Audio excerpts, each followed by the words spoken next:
Hello and welcome. It is I, Velfe. Hey there, everyone.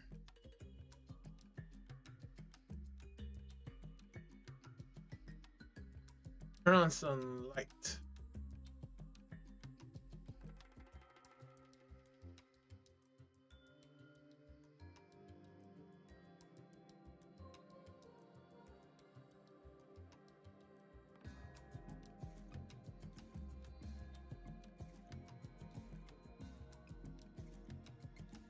Okay.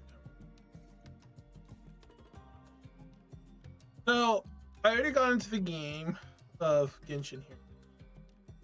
If you haven't realized. And I realize Genshin. Well, it's not really Genshin's fault. It's really the developer's fault. It's so annoying.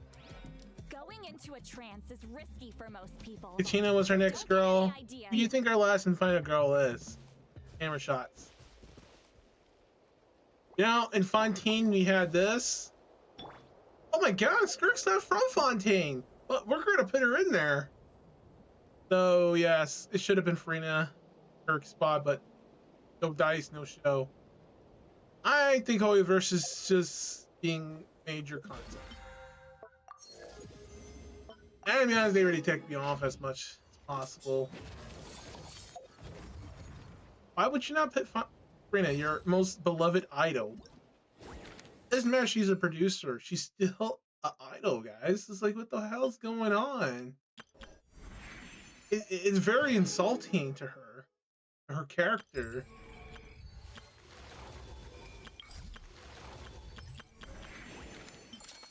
Oh, man.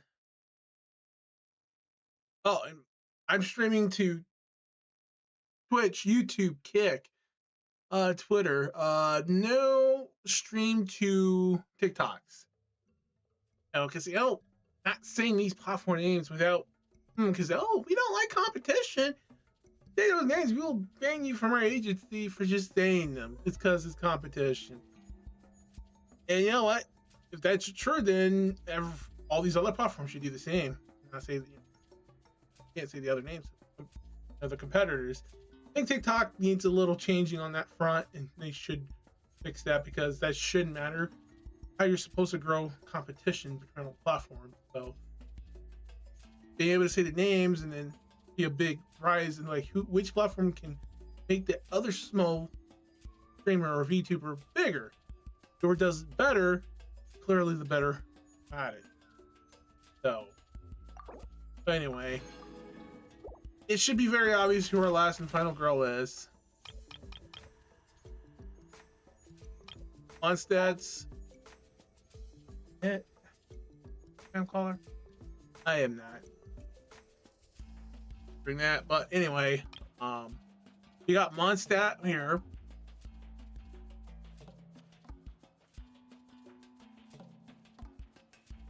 Got Mondstadt. Then we got Inazuma here. And we got Subaru and Fontaine in that land. So Skirk is not really a part of Fontaine. Yeah, okay, maybe there was a trail promo that showed her flying over the skies with oh, look at shooting star and everything, but yeah. Okay, let's just go ahead and take care of our last one. This is so annoying. Really ticked off. Oh my god, Lily's at her home. I was just here, when I left. She was not there at all. Seriously, guys, not here when I left.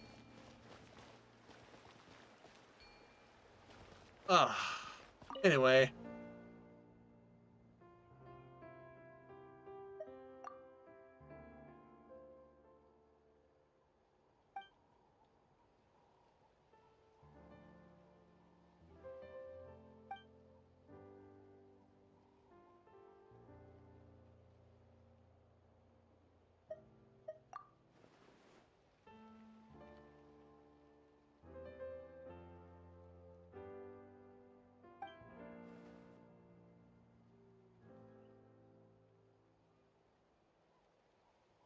So let me look. Okay, Dark Souls Remind should.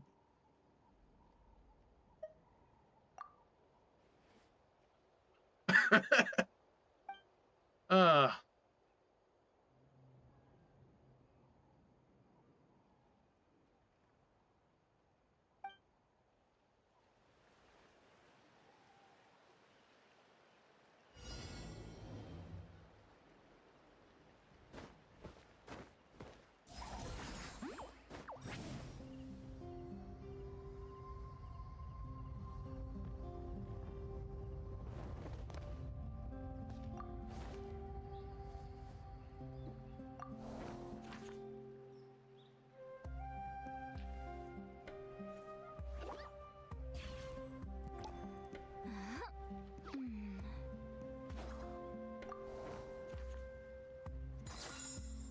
oh, see if we can get this.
Doesn't really look like 100% to me, but hey, the game's saying it is.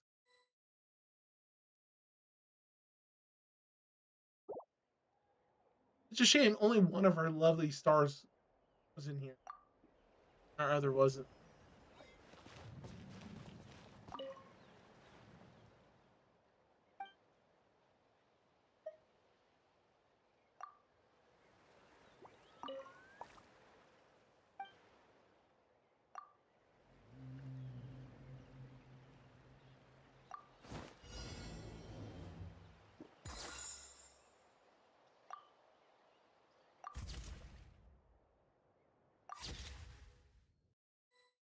Taking photos at this point.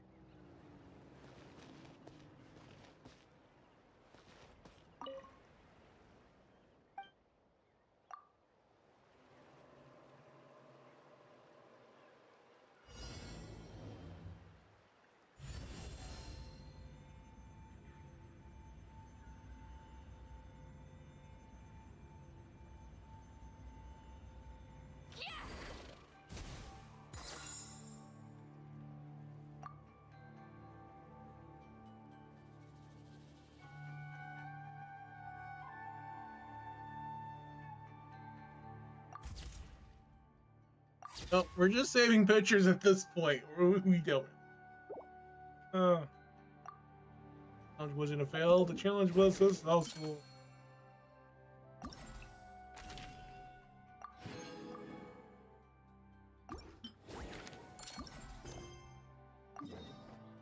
Alright, time for us to head back.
been traveling all over lately, so maybe you've come down with something.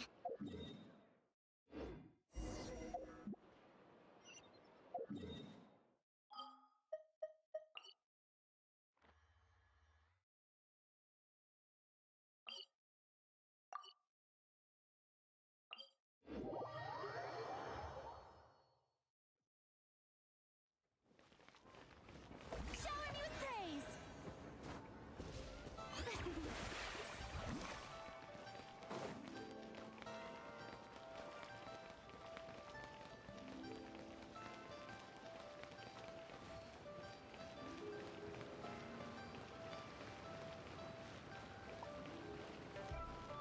I don't want to. It tastes gross. Oh. Baiju wasn't in his shop. Oh, you're looking for Dr. Baiju.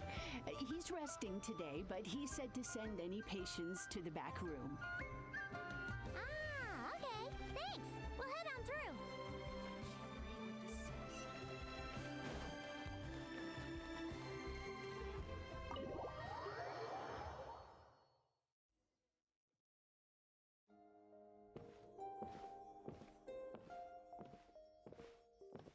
Traveler, Paimon, welcome. What can I do for you? It's the Traveler. She looks absolutely beat these days. She has these huge dark circles around her eyes, like she hasn't slept a wink. And she keeps spacing out. You have to call her name several times before she snaps out of it. What do you think it is? Is she sick?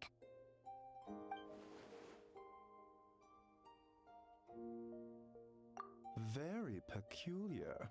In all the time we've been acquainted, this is the first time you've come to me with a health complaint. Come, let me take a look at you.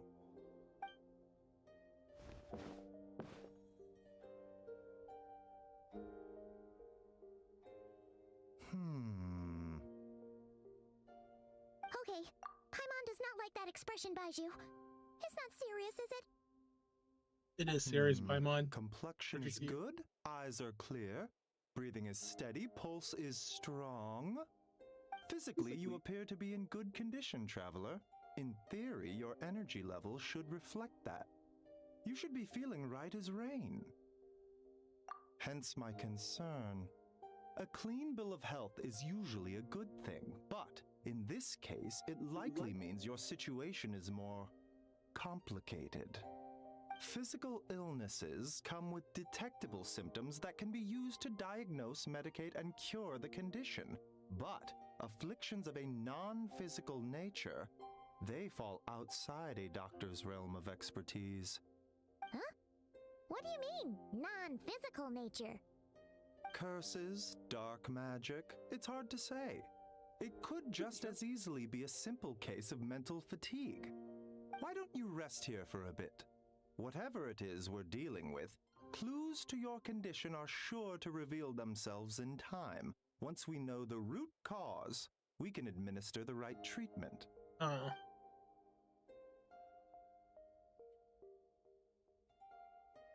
In the meantime, Changsheng and I will review the relevant literature for afflictions that present with mental fatigue.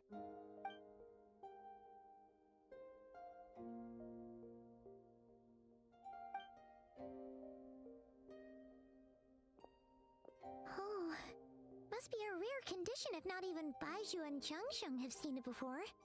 Well, all we can do is take their advice. You look like you're about to collapse anyway. Just get some rest. Paimon will be right here by your side. Fingers crossed you'll be all better when you wake up.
and shine. Time to wake up.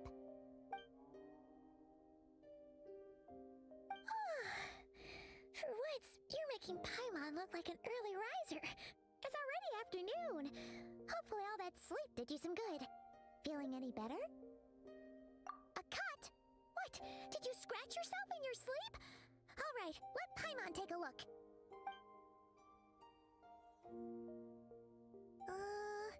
Nope, nothing there. Wait, did you have a nightmare? Okay, don't panic. Paimon heard that dreams tell us what we need by showing us the opposite. So, if you had a nightmare, maybe all you need is something to cheer you up. Come on, Paimon will treat you to something yummy. Let's just solve every problem. Or probably could just say, you know.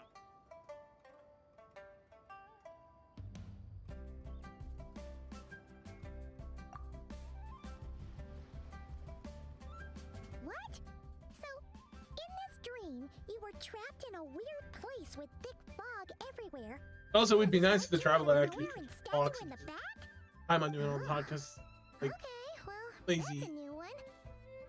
Are you sure it was a dream? Because from the way you describe it, it sounds like you were really there. But then again, you woke up right where you went to bed. And you were definitely in a deep sleep this morning.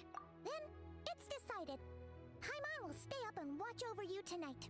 If anyone tries to mess with you, Paimon will beat him up. Or, wake you up first and then we can beat him up together.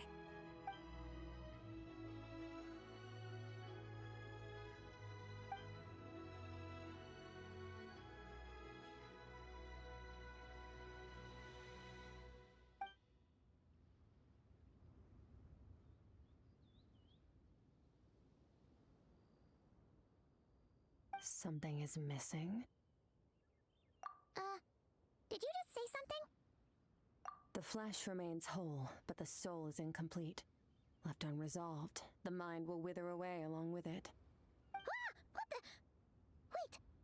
Paimon remembers you! Your child's master! Right! What are you doing here? The last time we saw you was at the Primordial Sea in Fontaine, right? But then we left and never learned where you went after that. Child's been looking everywhere for you, by the way. What brings you to Wanmean Restaurant of all places? You came here looking for us? And were you the one behind that hocus pocus just now? Tell me, what is it that you saw? Tight-lipped, huh? I suppose that's fair. You, I'll take a glass of wine. Hmm? Oh, of course! Coming right up. We make this one in-house. It's not too strong. Enjoy. Chef Mao, I'll take a grilled tigerfish over here. Coming right up. If I knew we'd be this busy, I wouldn't have approved Shenhe's vacation. At the end of the day, what happens to you is of little consequence to me. I'm not here to try and win you over. Trust me or not, the choice is yours. If you want my help, now's the time to speak up. You have until I finish my drink. I was investigating an abyssal disturbance in the area and happened to notice you. Part of your soul is damaged, and the wound bears traces of abyssal corrosion. Need I say more? Neither of those things sound good. How would the traveler be affected? You weren't affected all the other times.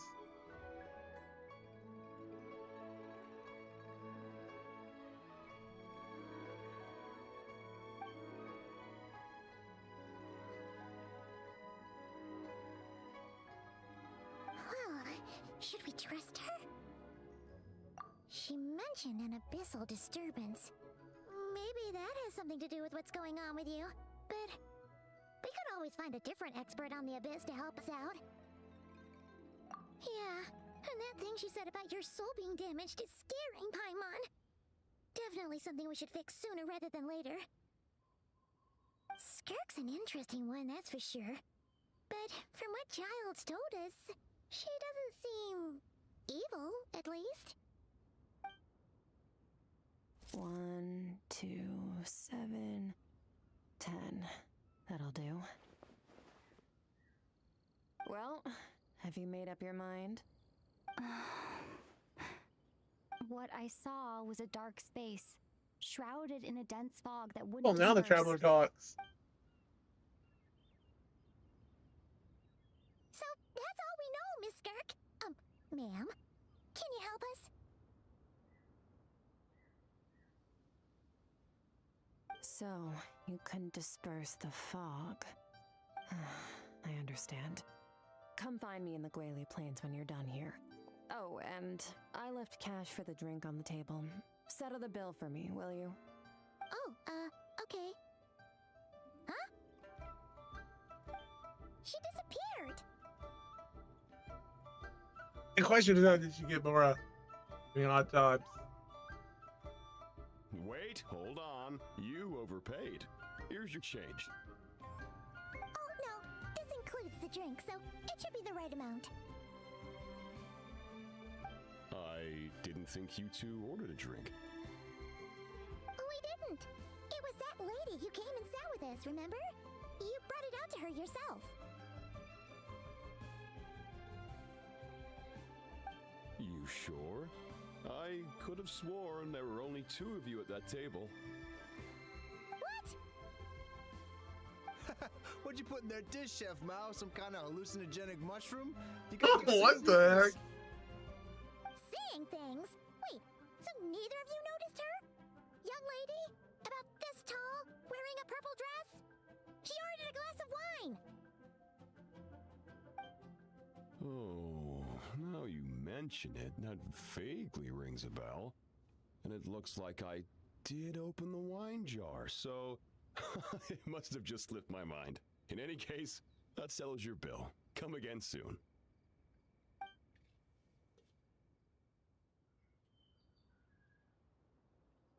Coming! Okay, what was going on there? It's like they didn't remember Skirk being there at all. Because Zerg is not really a part of this world. Even Paimon was half convinced we hallucinated the whole thing. But that Mora she left for us was definitely real. Oh, this whole situation is giving Paimon the creeps. But anyway, she told us to head to the Gwali Plains, right? Let's not keep her waiting.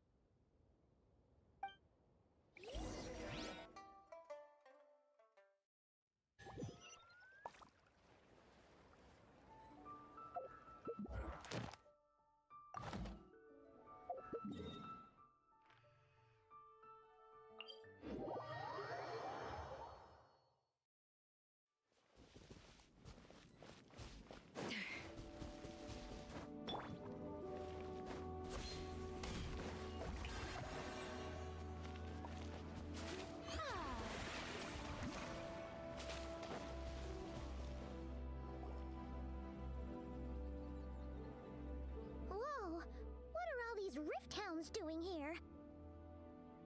Huh. Looks like they're collecting something. Let's go.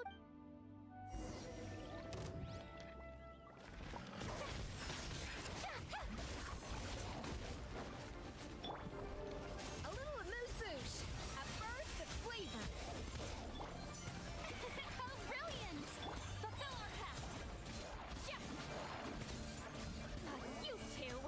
Time to end them! Ha! So, this is what they were collecting. It looks kind of like... Yeah. What is going on here? From the moment they are born, all beings with great power have an impact on this world.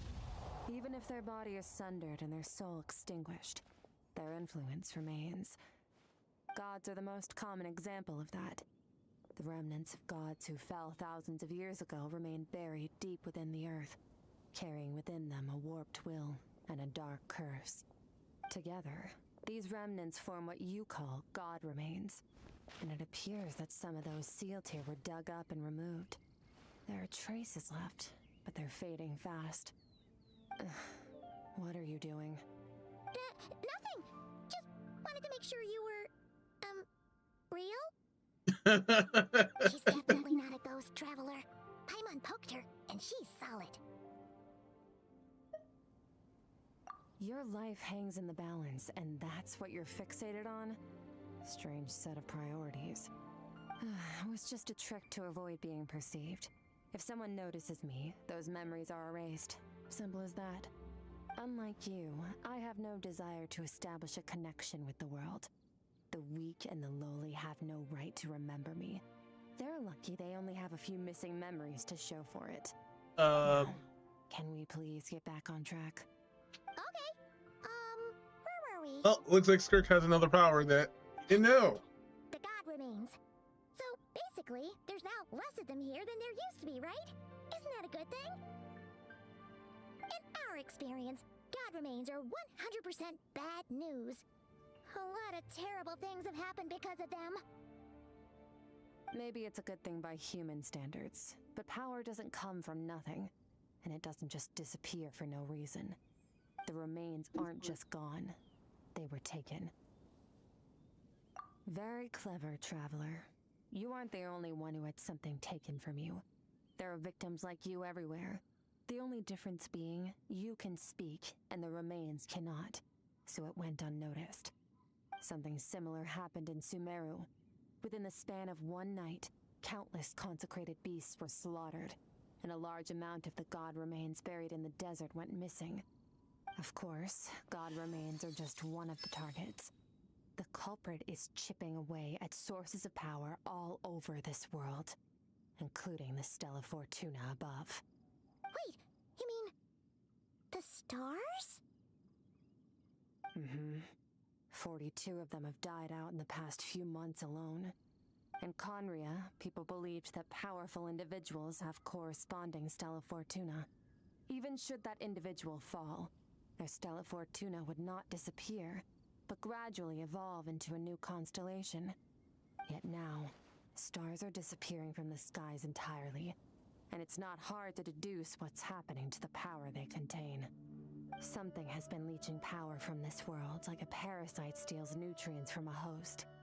And now, it's no longer satisfied with the remains of the dead. It wants you. This time, it only took a fragment of your soul. But next time, there's no telling how far it could go. No one knows. All I know for certain is this. Getting back what you lost will not be easy. Considering how much power this entity has stolen, it must be a god-level being by now at least. But that's not the real concern. Souls are fragile things, and yours could easily be crushed if you go up against it. So you're gonna help us, right?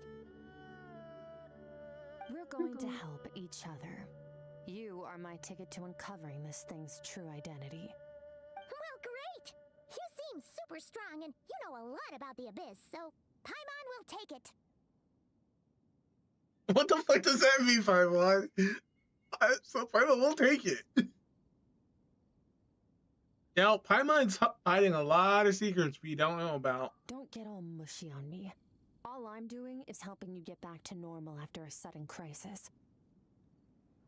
And I should warn you, getting mixed up with me can have unforeseen consequences. We're on very different journeys. You don't want to be in my debt, trust me. You help me uncover the truth behind this entity, and I'll help you recover what you lost. This is a transaction, that's all. You would do well to remember that. Now, come along. Yeesh! You'd think she'd be a little friendlier since she's agreed to help us. But nope, she's just like when we met her in the primordial sea. So cold. If only you knew why, Paimon. Whatever. If that's how it's gonna be, then she doesn't deserve our friendship. What up, What she Paimon? does deserve is a super embarrassing nickname. Ah! Paimon's got it. Frosty the Lavender Melon! Serves that Ice Queen right! Anyway, the important thing is that we get that piece of your soul back. So, let's follow her and see what sort of plan she's got.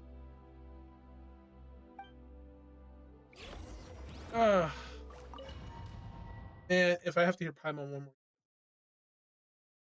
I think there should be an option if you can turn Paimon on. I have to have her out. Whoa! This place is way bigger than Paimon expected. Where are we? This is where I live. I suppose it's the closest thing I have to a home here. It is. I brought you here because time flows differently in this place. I don't know how much Ajax has told you, but when he fell into this space, I mentored him for 3 months. In that time, only 3 days passed in the outside world. Ajax? Oh, right! That's Child's real name! Yeah, Paimon remembers him mentioning something like that. So, a month here is equivalent to 1 day in the outside world? That should mean we're safe from that power-hungry soul snatcher for now, right? Yes, well, I didn't bring you here just to show you around. In the outside world, the Traveler could be attacked at any moment. But coming here has bought us quite a bit of time. Now, we just need to figure out how to investigate that place you saw. The one full of fog. Both your description and the abyssal disturbance I felt point to that space having some connection to the abyss. It could even be a domain similar to this one. The thief who stole that fragment of your soul is hiding there. But the abyss is a chaotic and turbulent place. If we want to pinpoint their location, we need to see what that space looks like without the fog. Abyssal power can grant a special form of sight. Have you ever wielded abyssal power before? Okay, do you plan to learn? That tracks. All the information you have suggests the abyss is something sinister, and that abyssal power is a wild and dangerous force that always spells disaster. And you're saying that's not true? Depends on your perspective. Floods and hurricanes take countless lives too. But if one day you gain the power to control them, what was once a calamity is now just another tool in your arsenal. I'll respect your opinion though. Just means we have to turn to the second best option. A little abyss crystal that contains my power. Wear it on your head, and we'll be able to perform dream mirroring when we fall asleep. Dream mirroring? It means experiencing whatever the other person is dreaming. Everything they see, think, and feel. Since you haven't studied the art of using abyssal power, and have no plans to jump in the deep end right now, I'll have to do the investigating for you. With dream mirroring, every time you slip into a deep sleep, I'll see with my own eyes whatever scene plays out in your mind. Then, I can guide you through the dream environment, and we'll take back what was stolen from you. Huh. So that means we Sounds could so will simple. abyssal power if we want. But there's no statute to trigger it. See, that's the problem. That means abyssal power could become playable in the future. Abyssal Traveler? Tough to say. This is an unprecedented situation for both of us. Even assuming we do manage to find where this entity is hiding, like I said, getting your soul fragment back won't be easy. To play it safe, I need to give you some special training first. Wait, you're gonna teach her some of your martial arts? Does that mean the next time we see Child, we have to treat him like our senior? Do as you want. For my part, I don't see you as my disciples. You're already a pretty good fighter. All I'm planning to do is build on your current skills and train you for the specific scenarios that I think we might face. But that's enough talk. If you're ready to do this, then come with me. Time might be more lenient here, but that's no excuse to waste it. Oh, she moves fast. Paimon can hardly keep up with her. So, special training, huh? Kind of a rare opportunity. With your skills, there's not a lot of people qualified to train you. The last time something like this happened was probably anti-Raiden Shogun training, right? Oh, feels like a lifetime ago. Skirk seems pretty strong too, though. Remember how she said that the all-devouring narwhal was just her master's pet? Maybe we really will learn something here.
Let's see.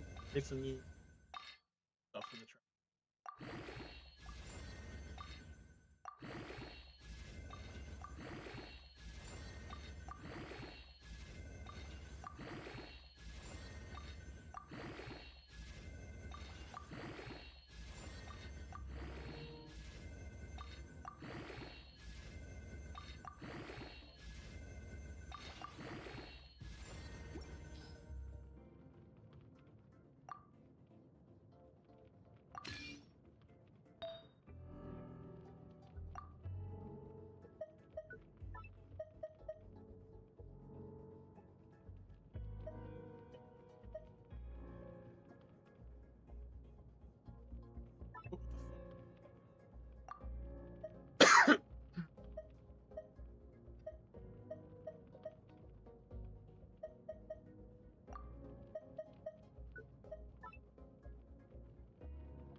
This one would be a better choice. Hmm.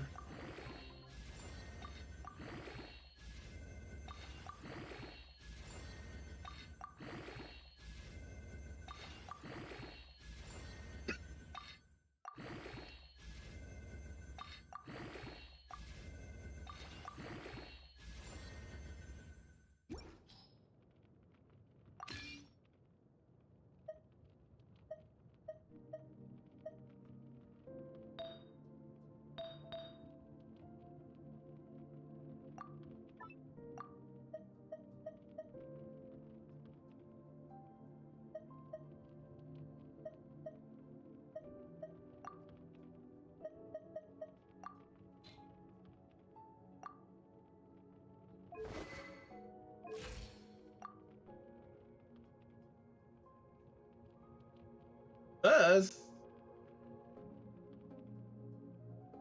at least the travel should.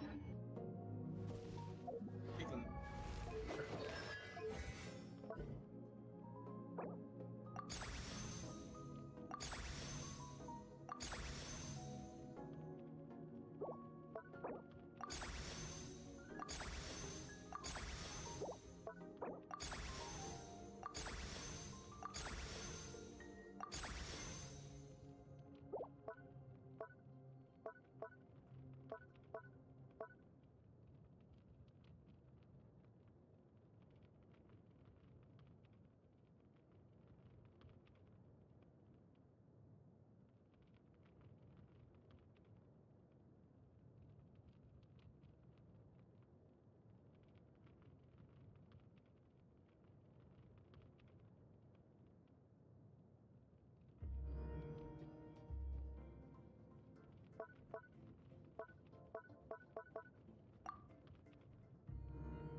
I'll be right back.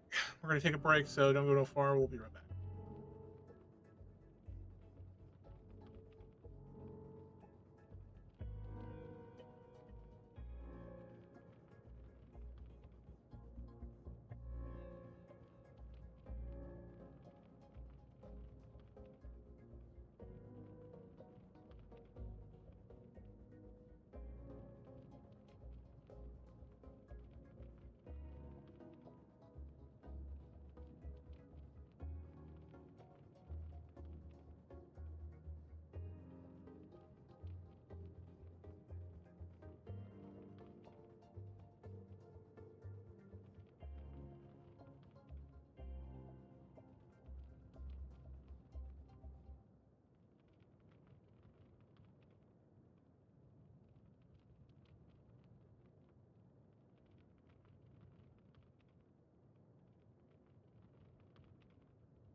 All right, I'm back.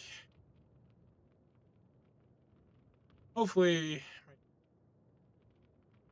efficient engineering.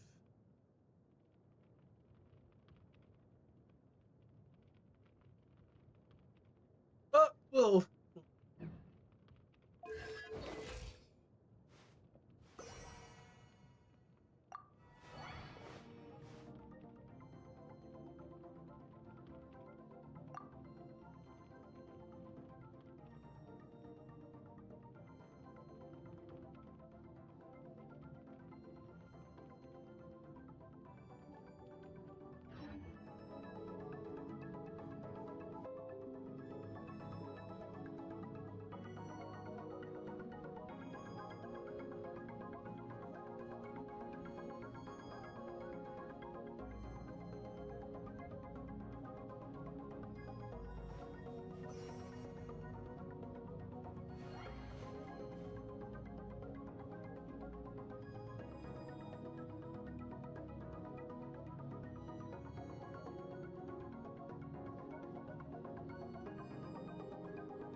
Ready?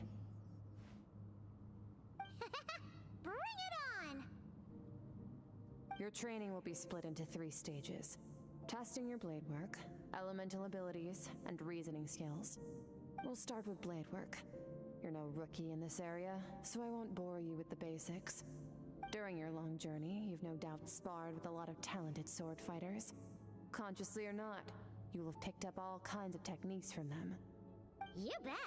There's Kaya, Master Jean, Kuching, oh, and Kazuha, Ayaka. Yeah, we've met sword masters like you in every nation we've been through. You sparred with a bunch of them too, right? Nice to know it's all gonna come in handy now. Don't get too smug. In sword fighting, techniques alone are not enough. You need a cohesive system to bring it all together. A style or school of fighting. To use the human body as an analogy, your style is your skeleton, the foundation, the framework. Techniques are the muscles and other flesh attached to the bones. This is where your strength comes from. Improving your sword fighting is like growing that body. If your frame got bigger and taller, but you didn't add any muscle mass, you'd be weak and flimsy. Then again, if you packed on pounds of flesh without a big enough frame to support it, you'd end up bloated and unwieldy. You need to do some introspection. Take a good, hard look at your past experiences and figure out which parts of what you've learned are just techniques, and which parts can be used to form your own system of blade work. Only then will you get the full utility out of all your thoughts and observations along the way. Only then will every strike you deliver make perfect sense. Wait, is that it? Paimon thought you were gonna teach her some cool new moves! Like when you went swoosh and opened a tunnel to another place! One day, you'll reach a new level of power where you realize that even that's as basic a trick as any other. But right now, our sword styles are so wildly different that teaching you mere techniques is pointless. There are no shortcuts in the pursuit of power. Failure is your best teacher, and rigor is your coursework. That's all I have to say. Time to make a start. Train until you're satisfied with yourself. Now focus. Destroy the crystal columns as swiftly as you can.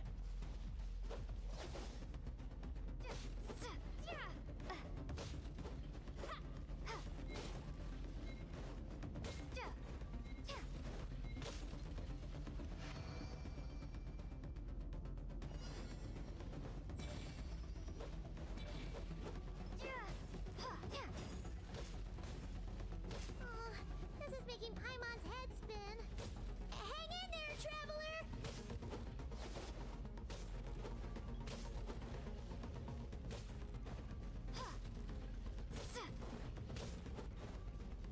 The stamina gauge is what's limited.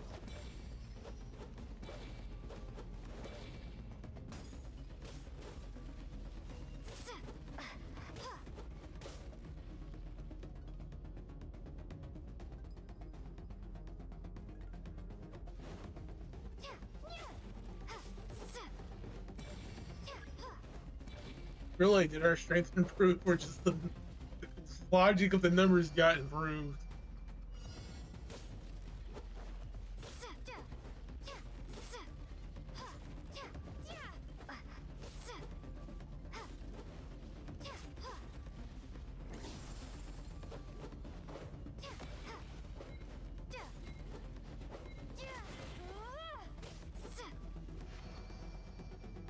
Stay calm. Use your head. You have to keep it together.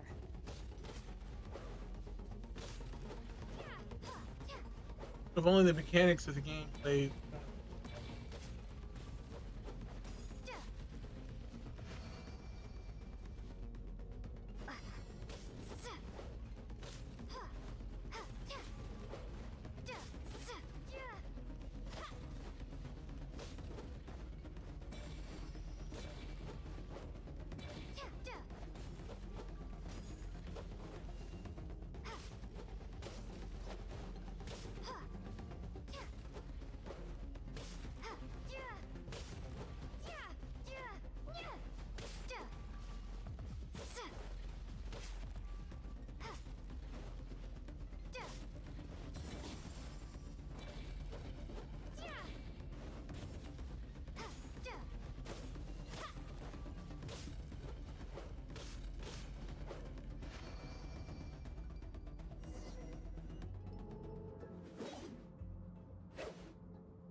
Maybe they should really consider every element being allowing us to fly to every element, so I have to keep going to the button statue. Like, oh, now we're water, now we're wind, now we're this element.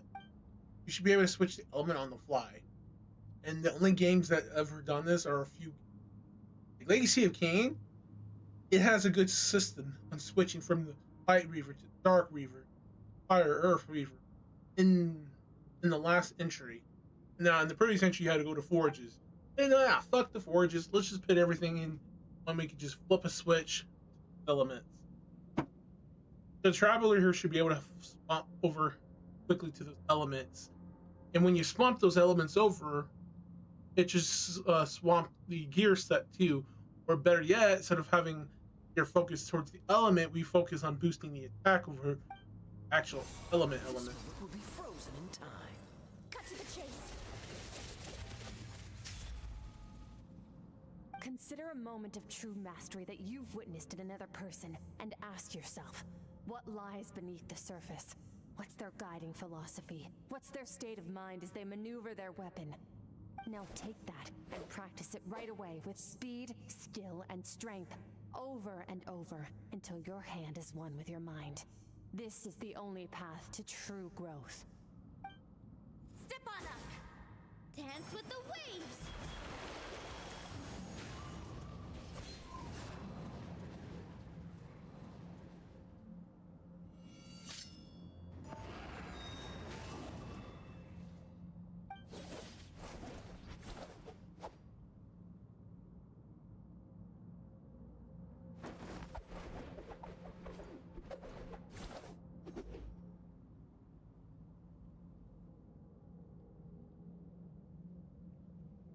If you start to tire, empty your mind, but do not stop. Stay in that frame of mind as you keep up the fight. Get rid of all redundant movements. Imagine your sword is an extension of your own body. Wielded just as Hey, you this would seems familiar, this logic. fingers. I think Genshin stole this from another anime or game. The same thing. Hero approached the vile dragon's limpid lair. Rain cutter! Feathers fleeting wet. The white heron treads water. A What? sight with No, I think it was an anime that said, think of your Masters weapon Inazumo as an and extension Kamisato of art your body. Taijutsu.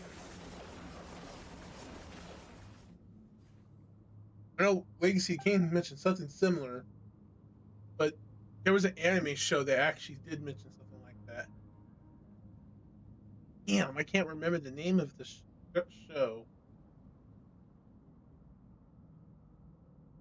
Raziel said something like, "Oh, the Weaver is bound to me like it's my bionic weapon, extension of my body or something." But there was an anime series that did what Skirt just said.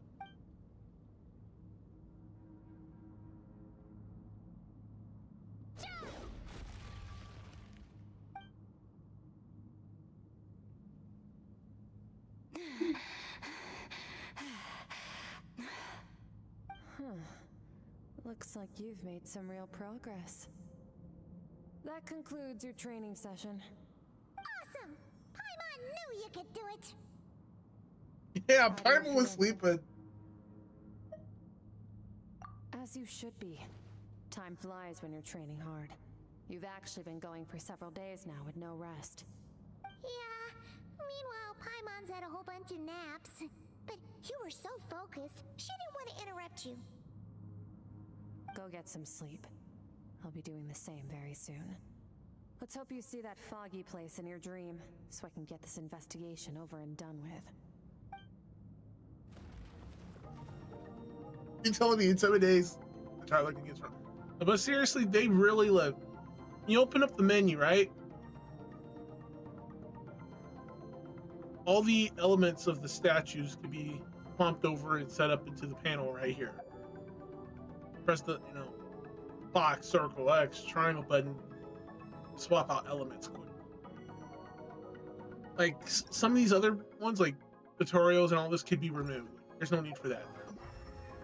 This could still be there, but why don't they just switch it to pressing the left button? You just hold the L1, you press downward, trigger it instead. Same thing with the R button. Press the L button down, you press the R right button, it triggers the other one. At the left R. I don't know why those two button mappings are not included.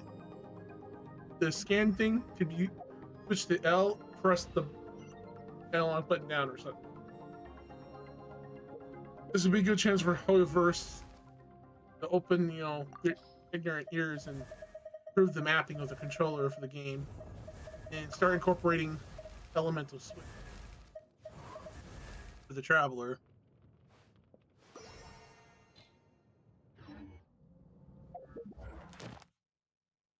If I was working there, I would have incorporated that. Hey, let's improve the Traveler's game.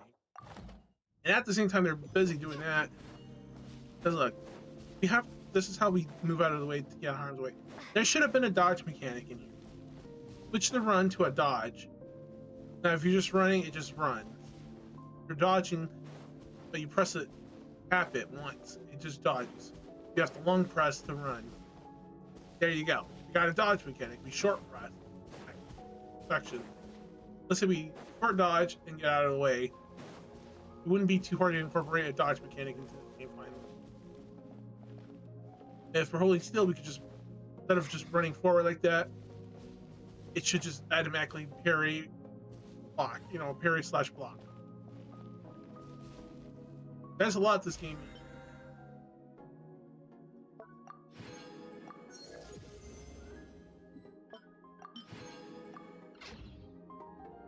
And it looks like our internet is struggling. Hold on for a second.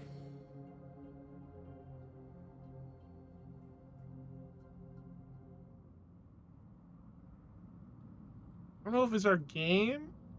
It looks like it's at 150.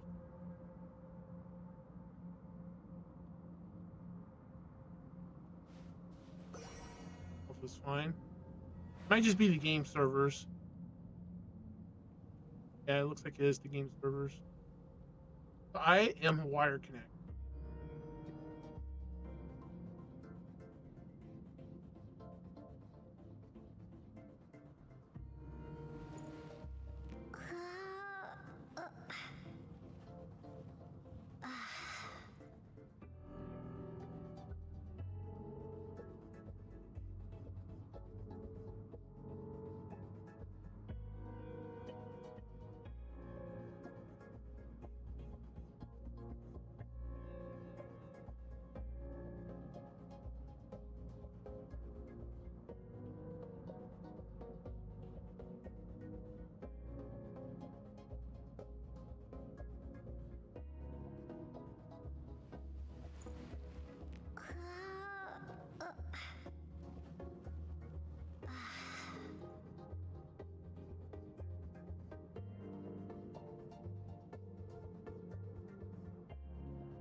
back down to 29 seconds.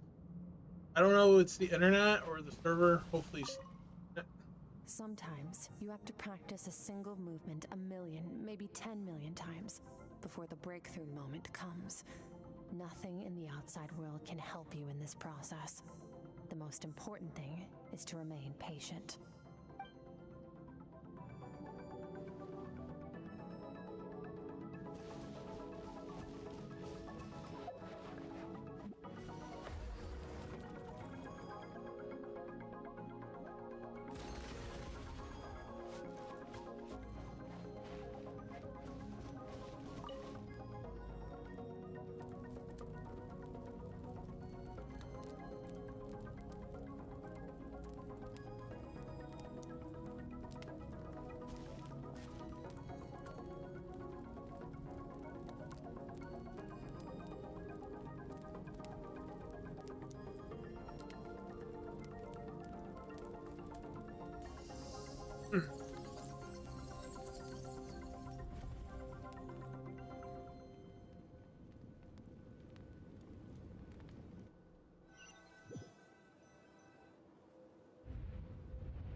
Skirk, why are you skipping classes again? We've talked about this.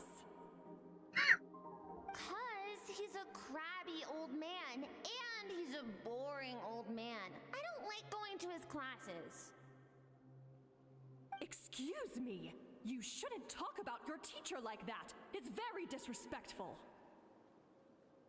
All right, let's not get into a big fight about this. Skirk's learned what she needs. There's no point forcing her to sit through more classes if she doesn't want to be there. But I'd still love to hear about what you got up to yesterday. Why don't you tell your dad all about it? I went diving, and I saw this huge fish. I never knew they could get that big. It looked kind of dumb, though, with that stupid big fat head. I tried to shake its fin, but it just spat water at me. Oh, and today, I'm gonna go to that prairie up north. There's supposed to be this giant bird there that can spit fire. I bet if I climbed on its back, it could fly me all the way to the stars. Then I suppose your old dad should get one as a pet too. Otherwise, how are you gonna hear me call you for dinner up there in the stars? When it's time to eat, I'll come back on my own, Zilly. Anyway, gotta go. Bye, Mom. Bye, Dad. Her from her. Wait. Her world's Put on gone. a coat at Her least. world You'll catch a was cold. destroyed I'm talking to you, by young the lady. abyssal power. You spoil that child, you know. Ever since that merchant ship arrived, she practically lives outside. Always going on about exploring the beyond one day, whatever that means. Ah, let the kid do what makes her happy. Besides, we both know you're all bark and no bite. Come on, our little adventurer is gonna be hungry when she gets back. Let's get started on dinner.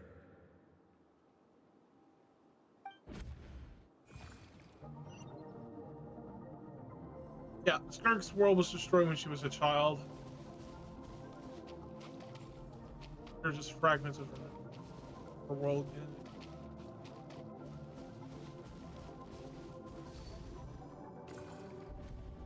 The stars shimmer high above. I know. How do I know this? What However, didn't put it in the goddamn game. They put it on their YouTube channel as a video. Should have just put the goddamn game. But yeah, you guys got to go watch all the character trailers and videos for all these little. Because apparently they can't incorporate this. Which is another thing that pisses me off about Hoyoverse. That's fascinating. Or you won't understand the whole full story of the game. Same thing with their manga. And explore every corner of the world. I'm sick of being a kid. There's so many amazing things out there, and I'm ready to see them all. But for now, I'm starving. Better get back.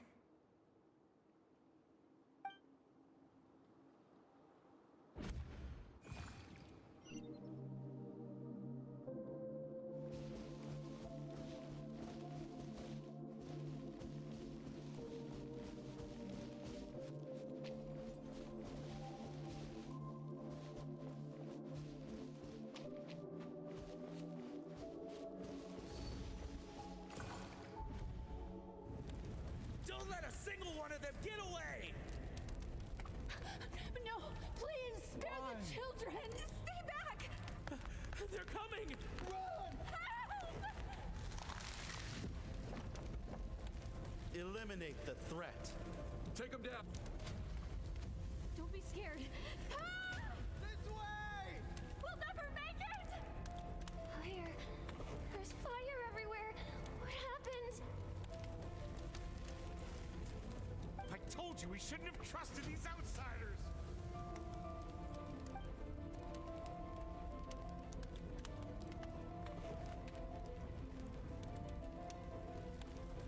Why are you doing this? What did we do to deserve this? We welcomed you with our finest food and drink, showed you the best our home has to offer, gifted you cloth dyed by our own hands. And this is how you treat us? Run! Save yourselves! Captain, Zone 3 is clear and we have Zone 2 surrounded. Begin extermination. Remember the orders from upper command. No one is to be left alive. Jesus, man. Imagine the people in our world are fucking murderers, dude. Savages and burn their entire civilization to the ground.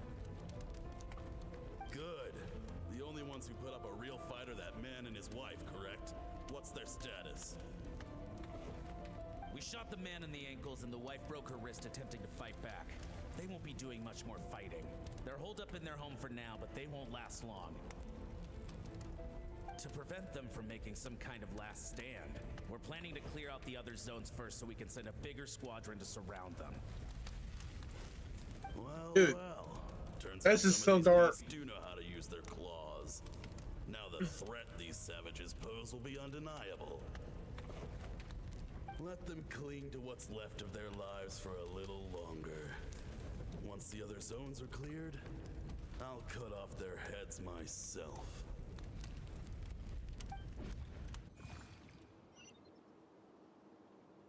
Oh, man.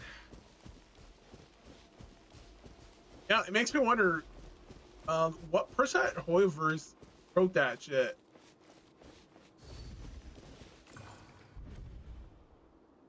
Dad? Mom? Skirk, you're all right? Thank heavens. I'm so happy to see you, sweet girl. But you need to go. It isn't safe here. They'll be back any second. What happened? You're bleeding a lot. Dad? Mom?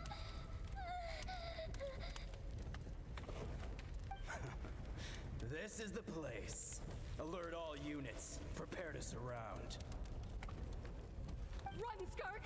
Run as far away as you can. Don't trust anyone. Your dad and I, we're not afraid to stare death in the face, but we need you to survive.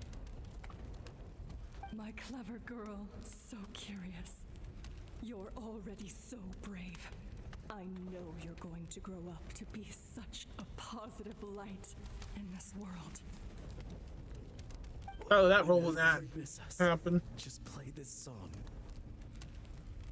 Remember, life is a gift. Don't let darkness claim it. Break down the door! Look what we have here. A savage that can pluck a tune. Well, the show's over.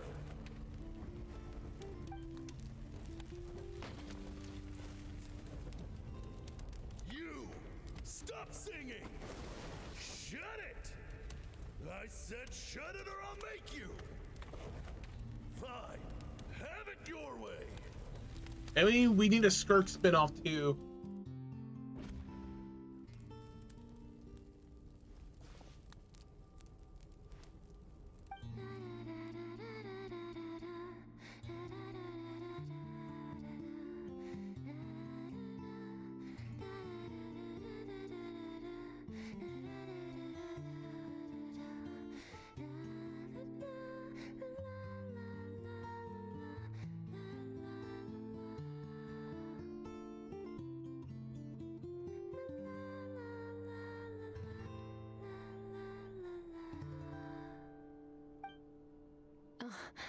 You're awake.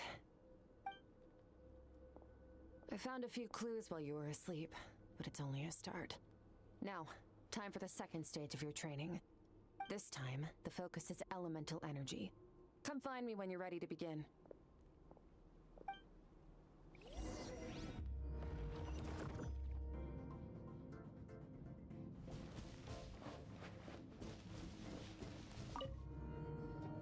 Man, staying in the abyss feels so surreal, don't you think? No day and no night. It's like time hardly exists. If we weren't careful to keep track, it feels like we'd have no idea how long we've even been here. Well, except for the fact that Paimon still gets hungry like clockwork. You go do your training. Paimon's gonna grab a bite.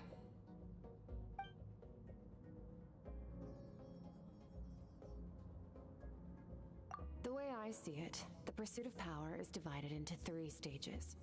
The first is mastering the use of standard weapons. Next is learning how to harness natural energy. And after that, you're free to challenge even higher dimensions. The natural energy of Teyvat is, of course, elemental energy. But that's not my area of expertise. I draw from a different source of power. Abyssal power, yes. Also known as the power of the Void Realm. My master, Sertologi, is a true expert in that area. After all, he was one of the group of 5 that infamously stole the all-encompassing power of the Abyss, an act for which the people of Conria gave them the epithet, the 5 Sinners. The elemental energy of Teyvat, on the other hand, is derived from the power of the Light Realm. These 2 forms of energy exist in direct opposition to each other. Suffice to say, there's not much I can teach you this time.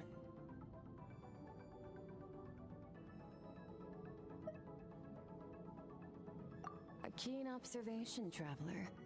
Call it respecting local norms. The Abyss stands in direct conflict with the will of this world. So, to make my life easier, I disguise my power to make it appear cryo-like in nature. It's a technique I learned from some Conrian ruins, known as the 7 Shifting Serpent. If you ever change your mind about delving into abyssal power, I can teach it to you. So I've heard. You seem to have a knack for removing abyssal power. But is purification really what's going on there? Like I said, power does not simply disappear. Just thinking out loud. Let's focus on your elemental training. That's what's gonna help us if the situation gets tricky. True growth comes from adversity, but only if you make the choice to pick yourself up again every time you fall. So, it's time to push yourself to the limit, and then keep pushing. This is the only way to advance at pace. Use the power of Animo to clear the field as fast as you can!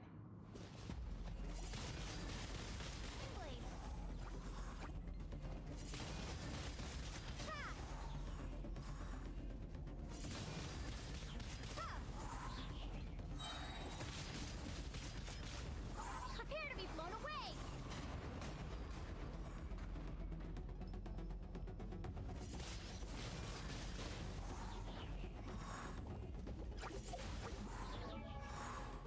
Okay, switch.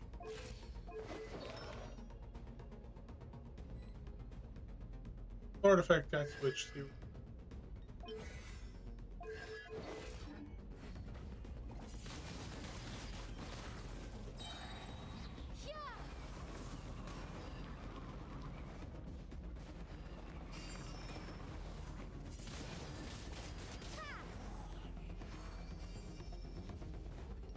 Observe your surroundings. Look for things you can use to tilt the scales of success in your favor.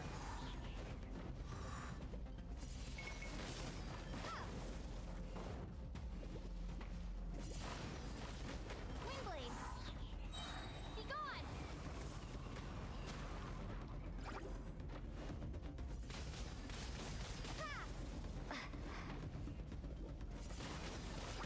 Windblade!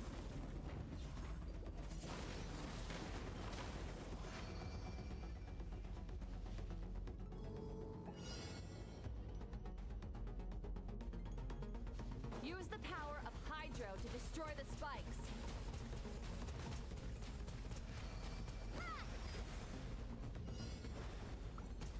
Faster. Don't give them a chance to strike you. You need to be quicker than you were in your dream. You can't afford another injury like that.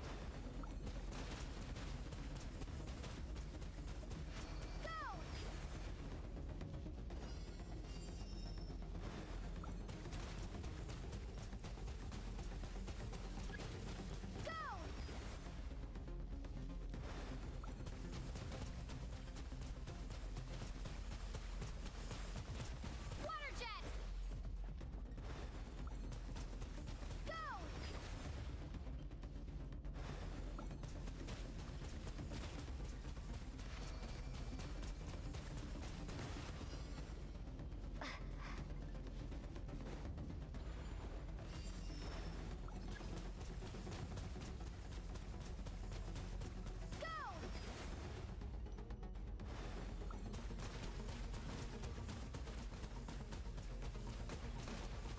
Water jet! Go!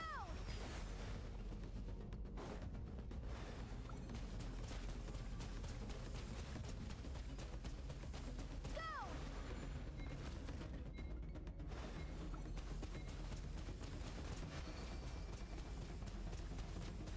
Go!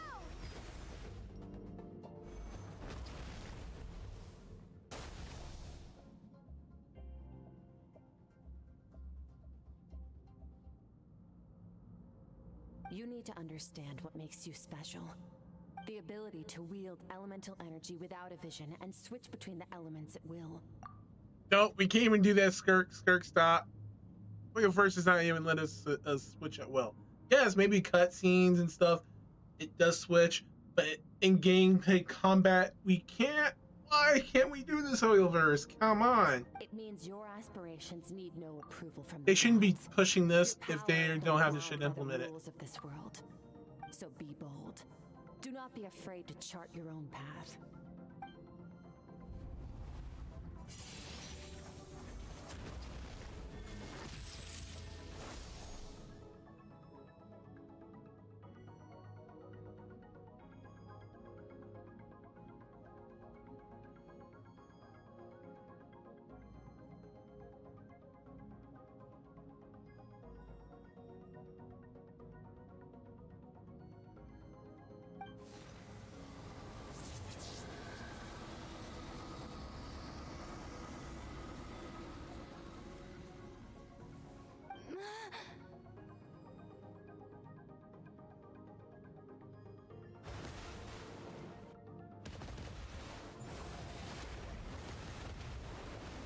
Very good.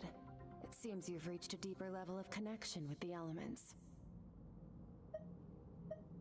Long enough for you to lose yourself in your training, which is a good sign. Relentless practice with the elements has drained all your strength, but it's also what allowed you to make progress. Get some rest. When you wake up, we'll proceed to the final stage of your training. No, probably this training would have actually made help. I mean, at the beginning against like all the other Archons, right?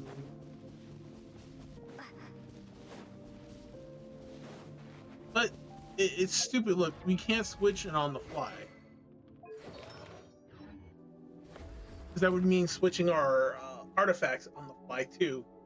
Which would mean each element would have to be tied to artifacts and then switch on the fly.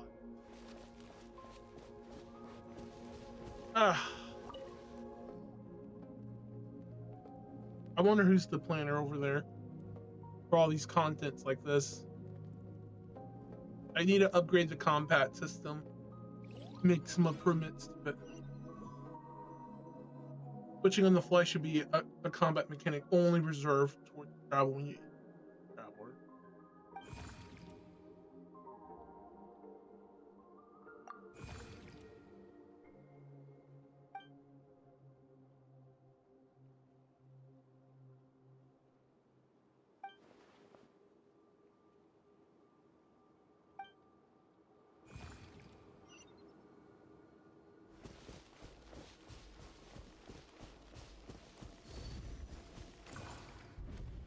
What is the secret to power?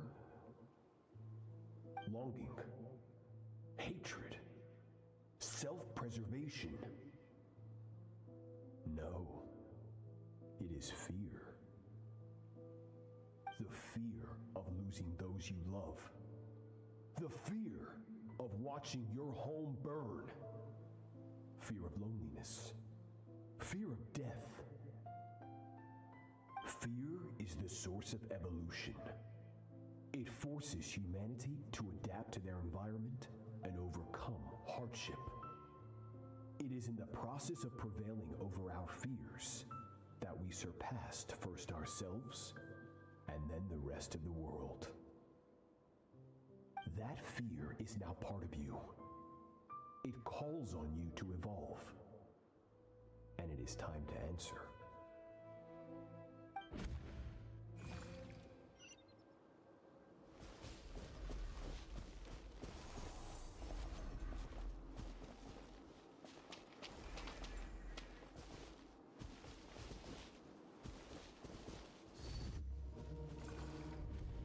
Any minute spent missing home is a minute wasted. Practice your sword work instead. Do not make me tell you twice. But, Master, I can barely lift the sword anymore. If I keep going, I feel like my wrist is going to break. So it has not broken yet. Then pick up your sword and keep practicing until it breaks. I want to hear the cracking and splintering of bone. After all, bones can always be reset.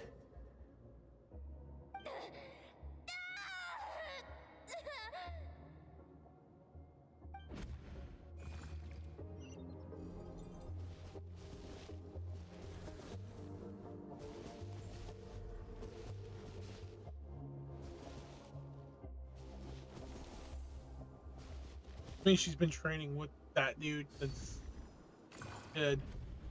That means he was on our homeworld. You survived. How do you feel? Cold and pain. These are signs that you are adapting to the abyss.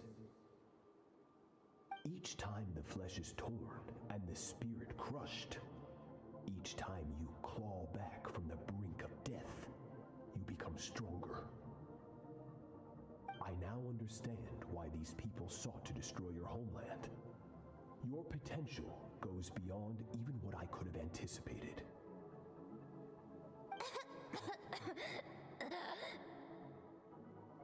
But you still have much to learn in your pursuit of strength. Your mind is rife with distractions. From now on, I shall show no mercy in your training. You must learn to shut out all the pointless emotion, crush the self that makes you weak, and become master over your physical form.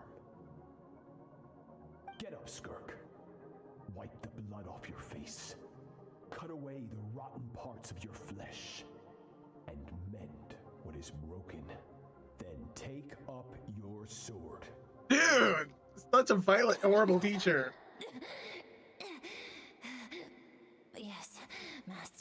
This explains why she has abyssal arms and legs.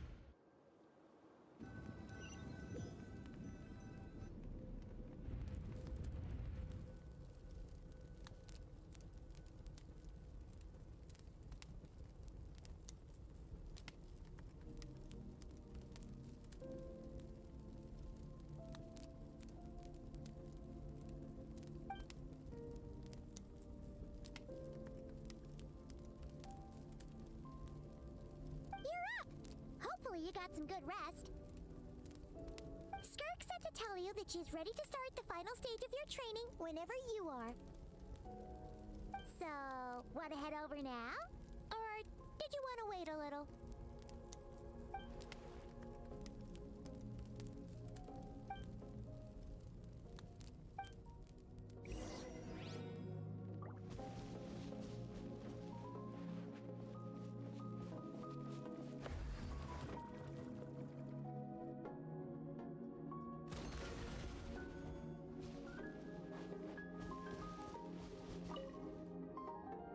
From your training so far, you have gained better command of the sword, and more control over your elemental abilities.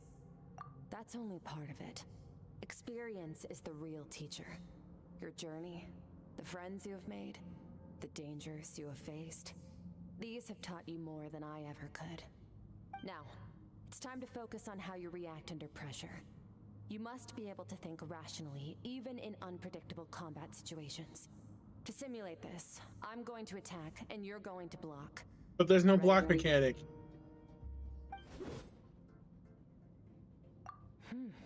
Not bad. That defensive stance looks near unbreakable. Just like your brother. Huh, that reminds me. You still don't know what happened to him, do you?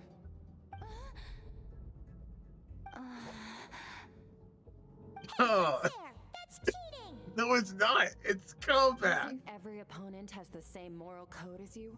You can denounce their deplorable methods all you want, but only if you live to tell the tale. The dead don't get to complain. Strong emotions will always arise in combat. Anxiety, anger, fear.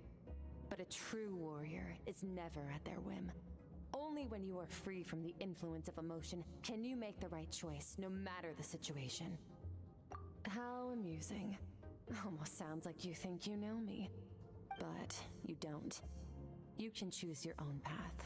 We are not the same. Let's begin. Try to use reason over emotion. Make the most rational and advantageous decision in any given moment. This is your final training session. Look alive. Same drill as before, but this time I'm going to interfere. Hold your focus.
than I expected.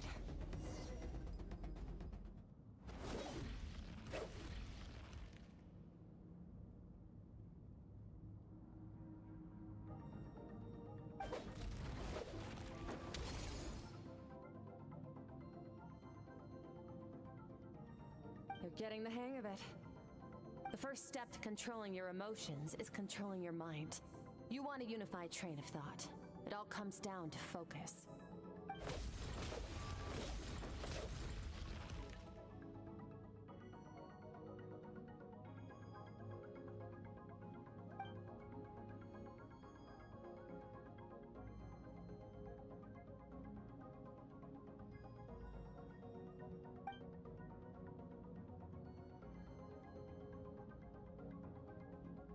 Your mind is rife with distractions. From now on, I shall show no mercy in your training. You must learn to shut out all the pointless emotion, crush the self that makes you weak, and become master over your physical form.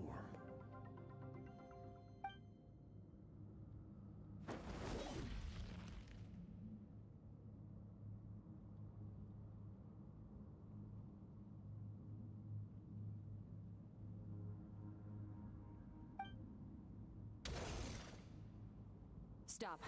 Let's pause here. One look, and I can tell your mind has wandered. That's to be expected. There's a limit to how long a human being can concentrate on one thing. Staying calm and focused sounds simple in theory, but in practice, it's more demanding than sword work or elemental abilities.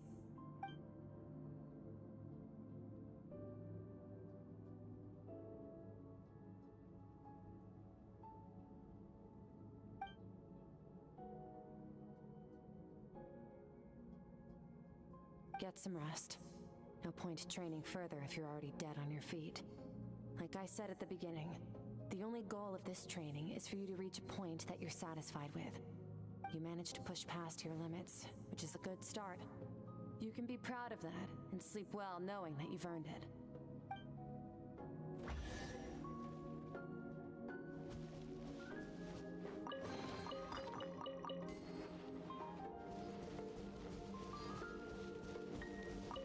Warriors will train day and night to perfect their skills. But when the battle comes, their fate may be decided in a matter of seconds. One mistake, one moment of hesitation, and just like that, all their blood, sweat, and tears were for nothing.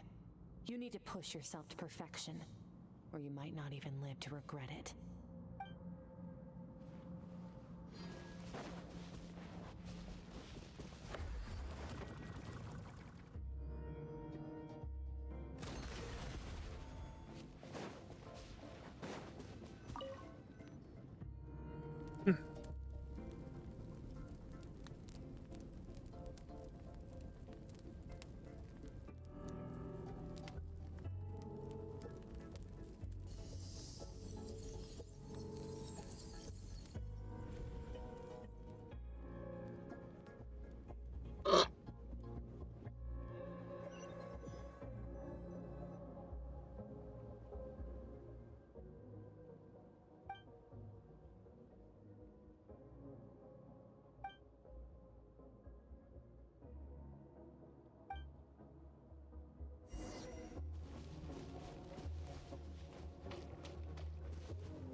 Skirk is amazing. She faced down that terrifying giant and cut its head clean off. Oh, she got hurt though, didn't she? I heard it was pretty bad. Yeah, well, that's a given. But the moment she was on the mend, she got right back to practicing her sword work. I heard Master suffered a grave injury once too. Lost an arm and a leg and still came back stronger than ever. Skirk's becoming more like him by the day. Incredible. I wonder if I'll ever reach their level. They're always so resolute, so unshakable.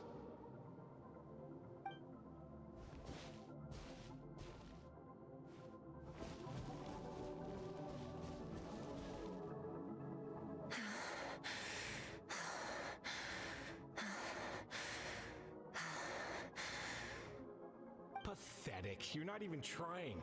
You're so much weaker than you think. Skirk, have you become a positive light in this world?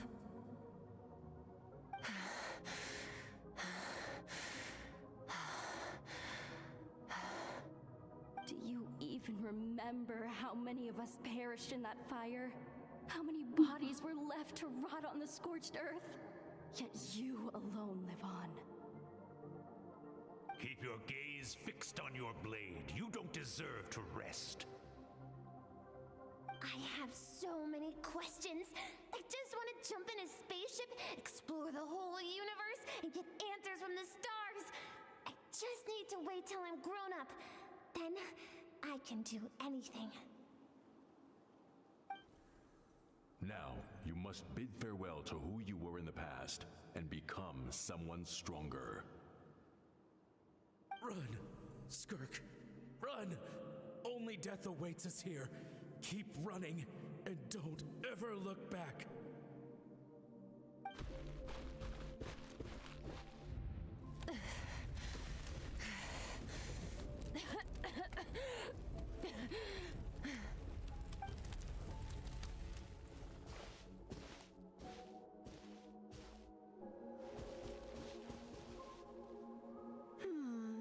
Let's see here. First things first, you need a new identity. Going around telling people you're from somewhere beyond the stars won't do, now will it? How about saying you hail from beneath the earth instead? As the Conrian saying goes, venturing out into the universe and down into the abyss are the same in that both are braving the dark unknown. Well, I'm a visitor on this planet, so I'll follow the rules. Splendid! That saves me quite a bit of trouble. Let me offer you a piece of advice in return, although it might not be what you want to hear. I know the pursuit of strength is important to you, but taking a moment for yourself every once in a while is never a bad idea. Ignore her existence for too long, and there will come a day when you can no longer hear her voice.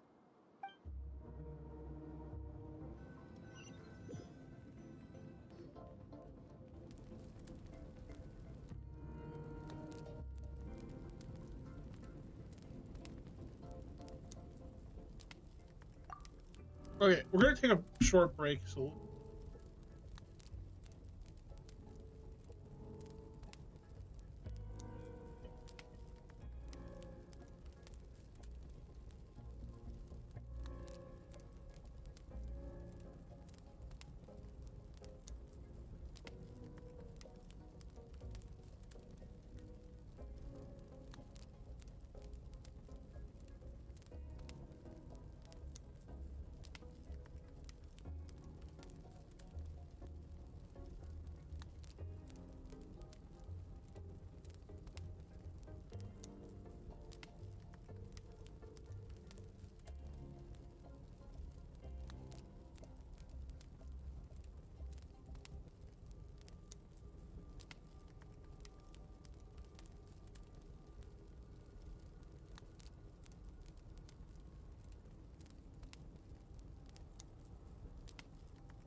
All right, everyone.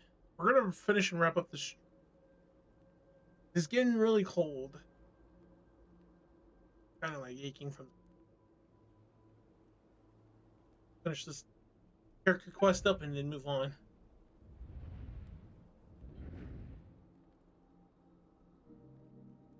You're awake! You must be starving, right? Ta-da! A barbecue feast just for you! Of course you are! That's why Skirk and Paimon got this all ready for you. Dig in! Before it gets... Ah, well, if you're around someone long enough, it's bound to happen. Plus, Skirk can cook. So, Paimon decided she can forgive the whole Ice Queen. Why is she so smug about it? One to hold a grudge. Here's an idea. Let's save the chit-chat until after the meal.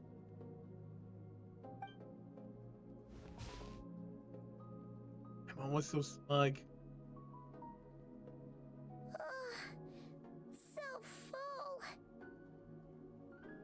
Okay, it's Paimon's turn to sleep now.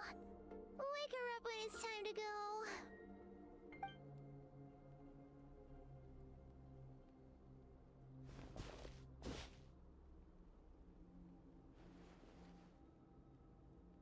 I have good news.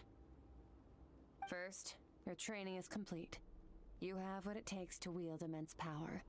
Now it's just a matter of putting it into practice.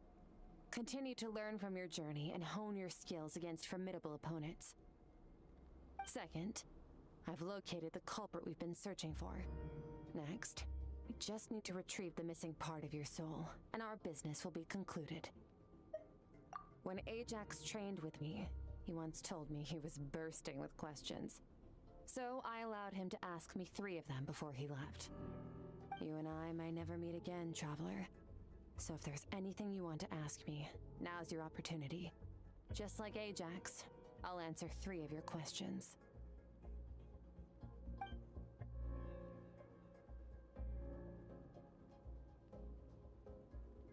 Are you really from Teyvat? No. Okay, not the angle I was expecting. What makes you ask that? I'm sorry I didn't tell you earlier, but while we were dream mirroring, I think I saw your memories.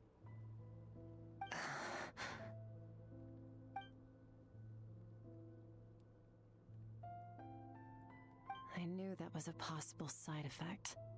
Closed off my mind to you for that exact reason. Even with the dream mirroring, you should have seen nothing but endless darkness.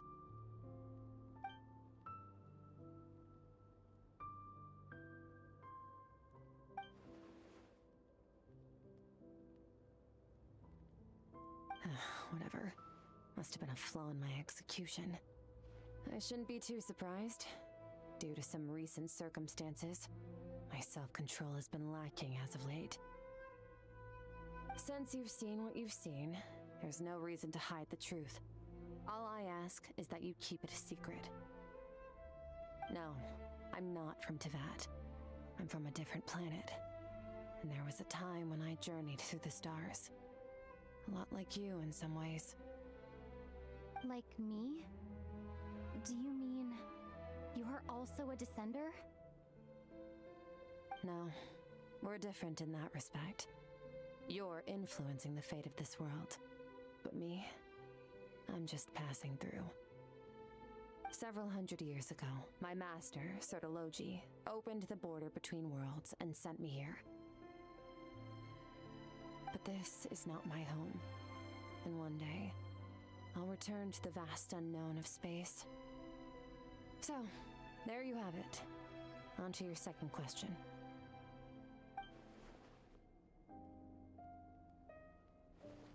What is your goal in coming here? To become stronger. Oh, defeat the Heavenly Principle. There you go. Get rid of that bastard. For certain reasons, I need to bridge the power gap between me and my master as quickly as possible. But first, I need to understand the source of his strength. To do that, I need to follow in his footsteps. walk the path he once walked. And somewhere along the way, I'll find out how to defeat him. That is my sole focus and purpose. Okay. You have one question remaining.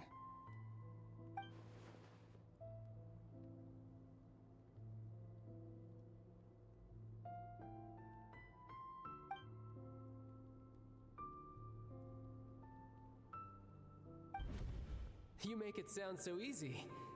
Ever since the incident I experienced there, I've never stopped searching for Master Skirk and that unknown abyss. But it's been years now, and I've still found nothing.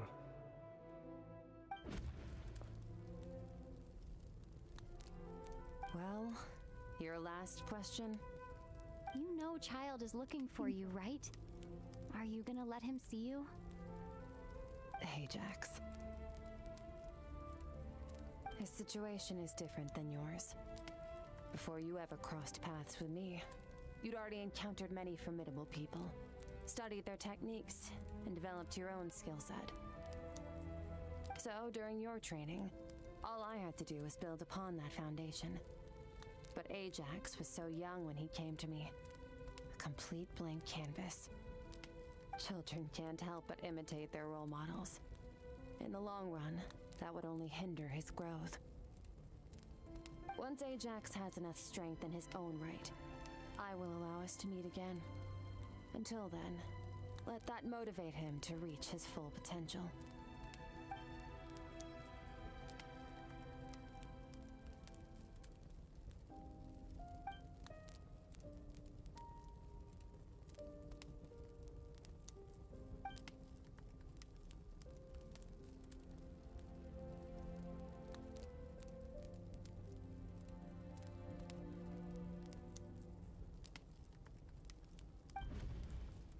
Unlike you, I have no desire to establish a connection with the world.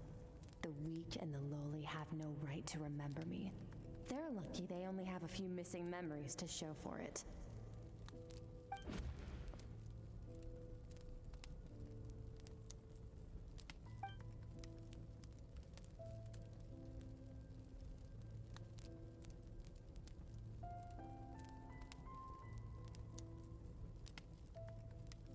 Wake up your companion.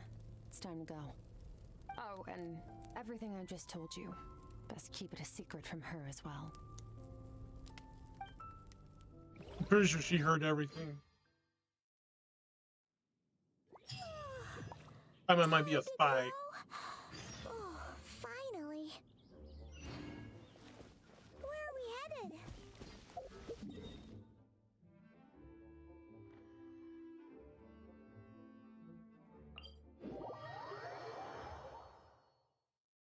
Just follow me. I'll open an abyssal rift close to the culprit's location. It will take us to where he's hiding.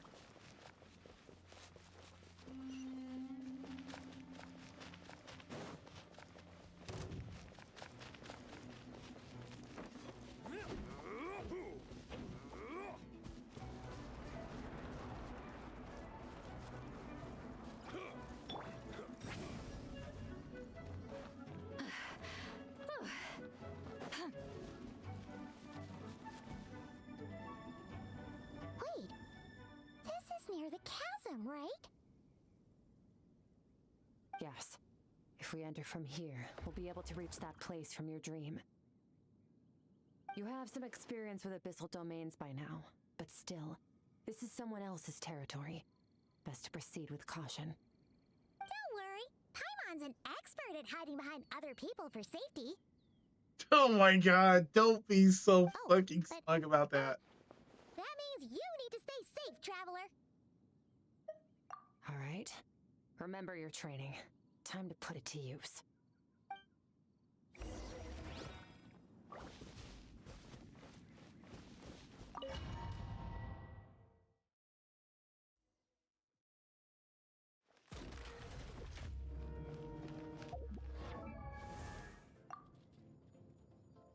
Oh, this Skirk might be actually stronger than mine.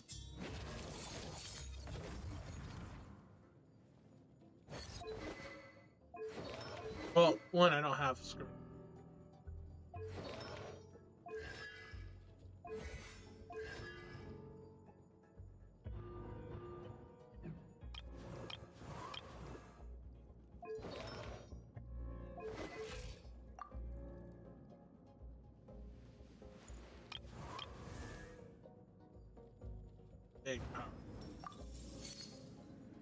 155.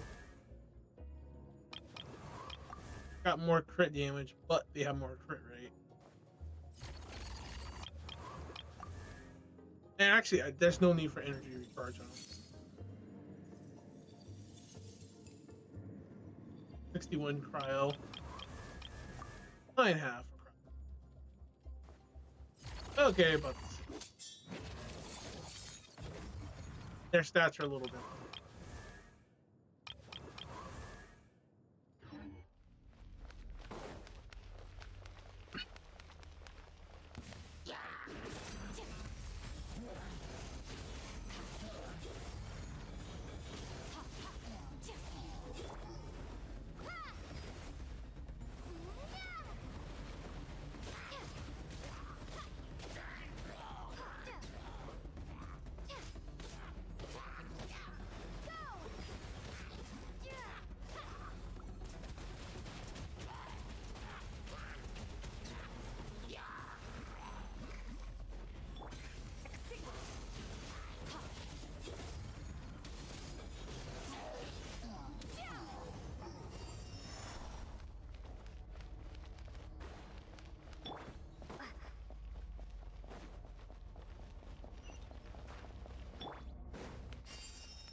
Gonna blow behind you.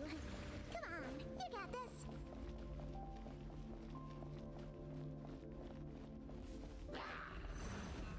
Water jet! Bombs away!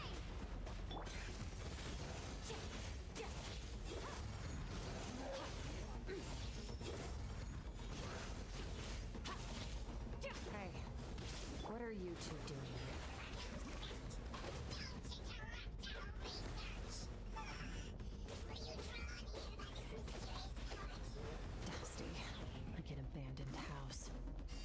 Press on.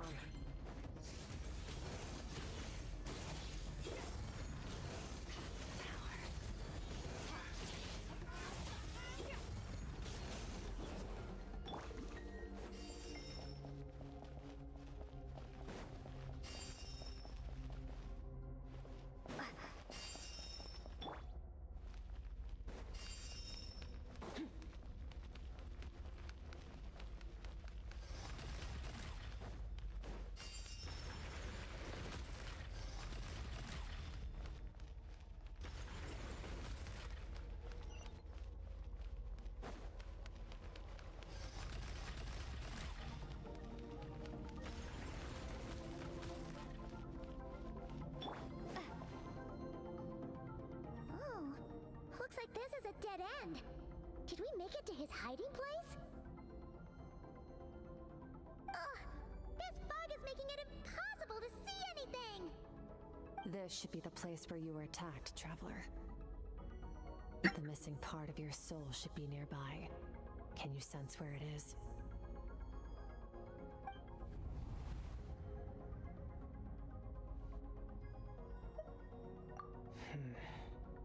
Our opponent must have covered his tracks just in case. Otherwise, you should have sensed it much more strongly.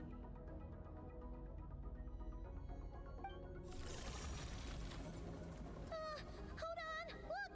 The spikes are back! Stay calm. Let's hold back a little. Give our enemy some wiggle room so we can see what we're dealing with. If you're too reckless, you might be playing right into his hands. Our enemy took part of your soul for a reason. It's likely he integrated it into his attack somehow. If we're smart about this, we can track it down.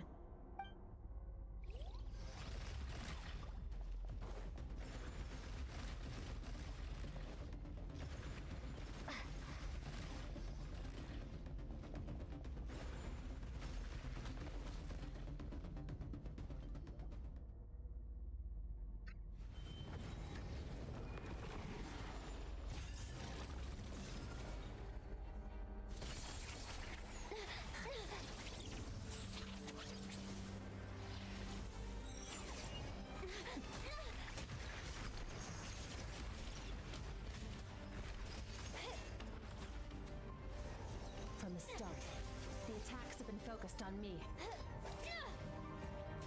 Trying to break through my defenses? I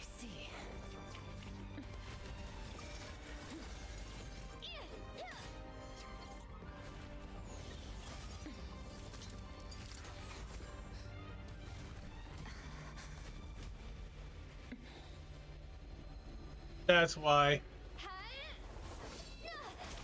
Traveler has the power to terrify. Something to do with Traveler's power.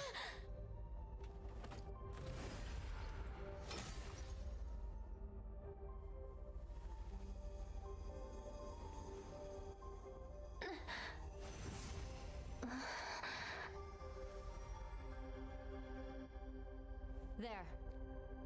I got it back. Traveler! Skirk!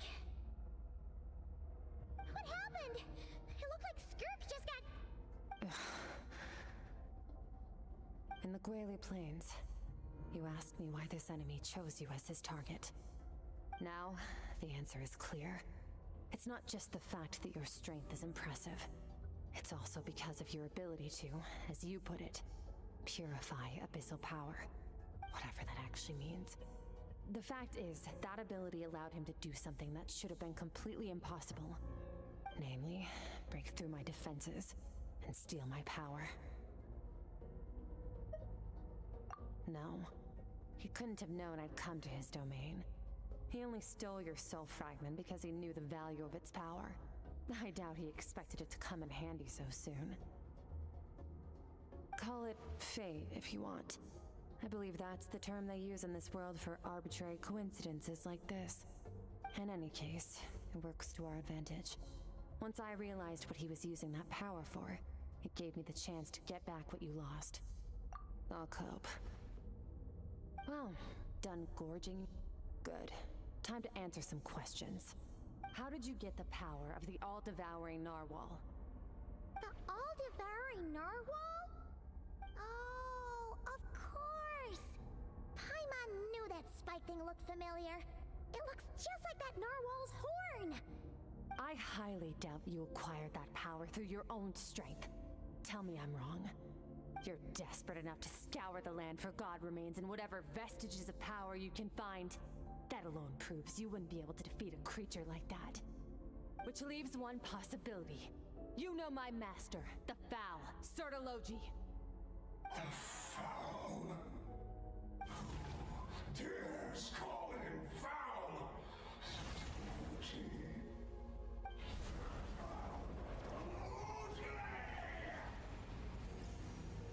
What's wrong? Bit off more power than you can chew? You're struggling to hold a basic conversation. Just a little longer. I'm still...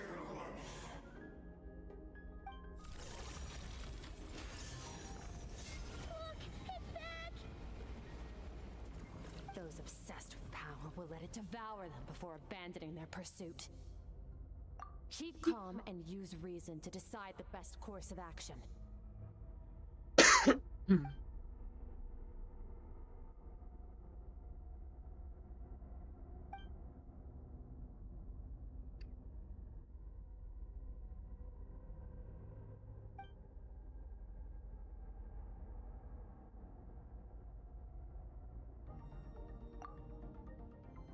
Wise decision. Final victory doesn't always come after a single battle. You've got your soul fragment back, so we both got what we came for. Let the enemy draw breath while he can. It won't be for long. Get us out of here, Traveler. You'll need to lead the way this time.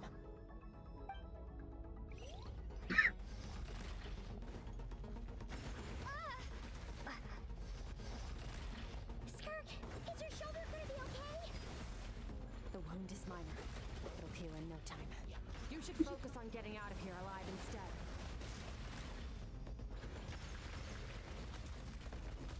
Uh-oh! Falling spikes! Run!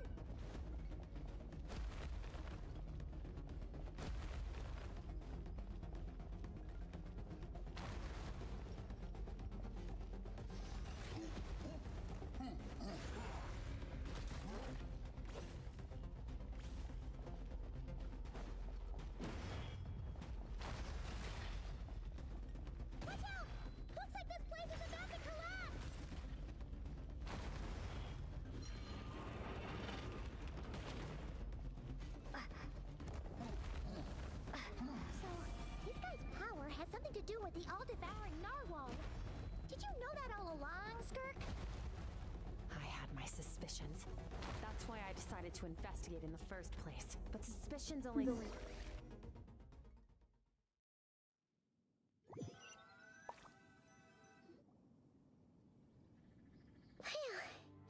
Oh, we should be safe here, right? I no longer sense his presence. Can't have followed us out of that abyssal domain. Weaklings like him will find that my power is not so easily controlled. He won't be leaving that place until he's managed to digest it.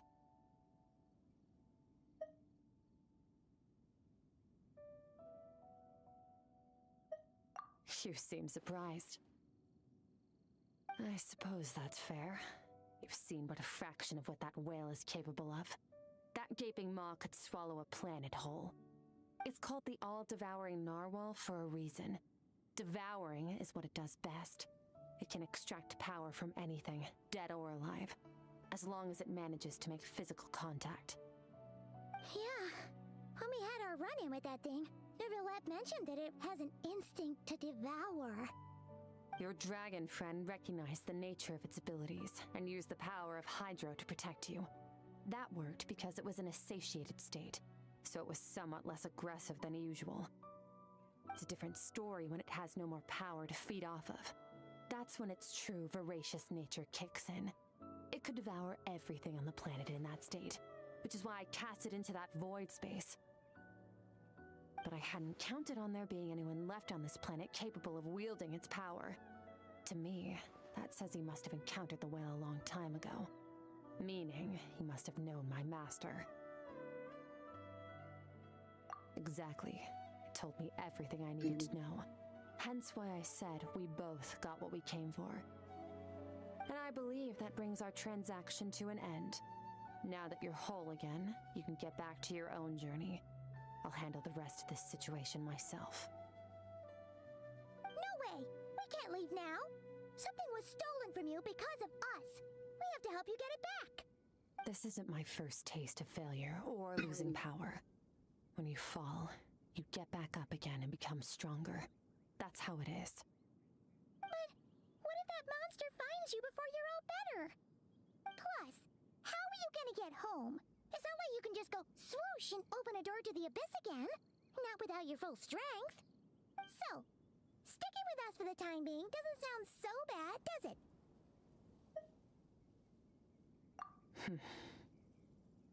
Fair enough. Then take this. What is it? A bag of Mora. Nothing in this world is free. I know that much. I'll leave the planning to you. Hurry up and decide where to go. We shouldn't linger. We should take Skirk somewhere she can rest. But where?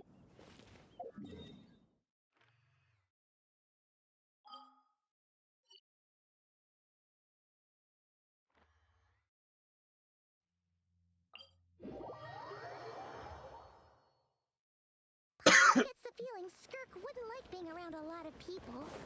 Oh wait! Baiju said we could rest in the back room of the pharmacy, didn't he? Let's head there!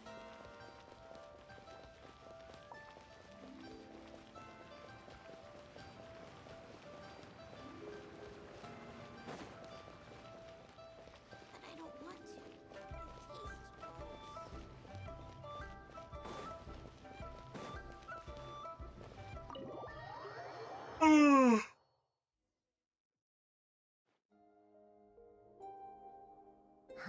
This bag from Skirk has a ton of Mora in it. Does she have a job or something? Wait, no. After what we saw at Wamin Restaurant, that seems impossible. Can you imagine? It would go something like... I'll be collecting my paycheck now, boss. Oh, sure thing. Wait, who are you? Have we met? Can't hold a job if you make everyone forget about you. So, what did you do to get all this Mora? Parma, is that a unique Claimed some business? buried treasure, took care of a few monsters that were causing trouble. Nothing untoward. It's safe to use. You heard all that? Yes, Paimon, you got a big mouth. A sonorous voice like yours is hard to miss. I wouldn't be surprised if the sound of it traveled to the nearest mountaintop. Then, did you by chance happen to hear Paimon's little, joke earlier? You mean when you called me Frosty the Lavender Melon? Yeah. No, sorry. Paimon totally misspoke just now. She didn't say that at all. It was, a Paimon lookalike. Yeah, she's a piece of Oh work. my god, Paimon, you're digging a bigger grave. Paimon and giving people weird nicknames. Paimon's just digging a bigger grave.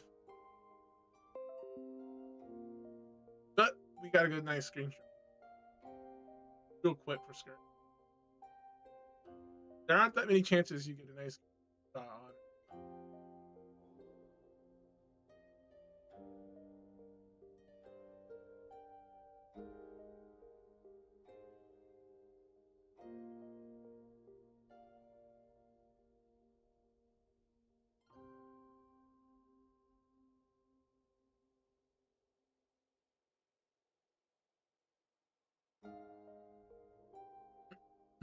I had to make another folder. Keep screenshots separate from fan art and AI art. That passed, but it's the folder. Okay, fine. The truth is, Paimon didn't like you all that much at the start, but things are different now. You helped the Traveler in a big way, so what do you say? Friends? No. I noticed there was only one bed. Go ahead and get some rest. Wait, what about you? I don't get tired, and I don't need rest. I'm going to practice my sword work. That should help me regain some strength. But your shoulder... Hey, don't just leave! Whatever. Let her tire herself out. She'll come back eventually. Paimon, she said she didn't even get tired. Traveler. That comfy bed is calling, Paimon. Paimon didn't even do anything.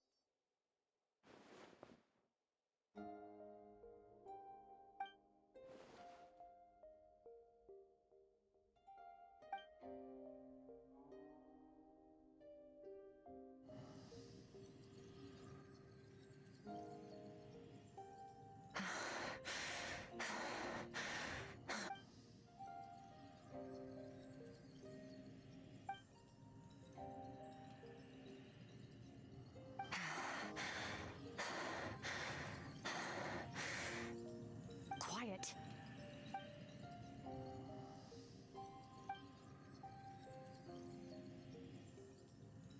Do you even remember how many of us perished in that fire? How many bodies were left to rot on the scorched earth? Yet you alone live on.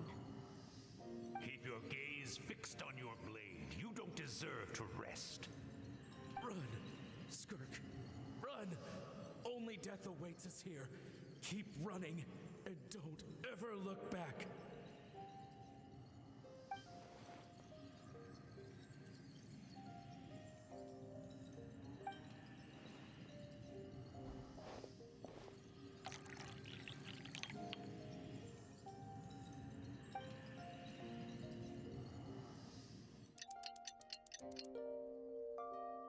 I wonder if Dirk's World shows up in Honkai Star Night's sleep is the Rail or Honkai Impact. That was so comfy. But then again, you don't know where Skirk's role is. Is it Universe's Genshin? A couple different zones. Oh man. Wait, Skirk? Have you been sitting out here the whole night? The bed's all yours if you want it. About 60%, maybe 70. Whoa! Paimon thought it would take at least a couple of days. That was fast. No, not fast enough. That's 20% less than last time. Same training regimen, same intensity. Nothing felt different, but somehow the outcome felt... No, I think the problem's with me. I need to meditate for the next 2 days. Deep introspection should help me find the issue. Ooh, sounds intense. We'll watch over you in the meantime, then. Thanks. See you in 2 days.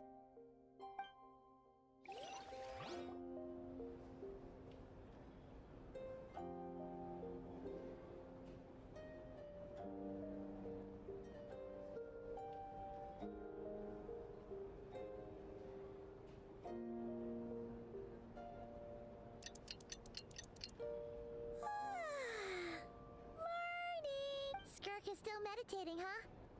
It's been 2 days already. Shouldn't you be awake by now? Paimon can't think of anything we can do to help. Oh, wait! Breakfast! That's it! Paimon will go get breakfast! Skirk is gonna be starving when she wakes up. Be right back.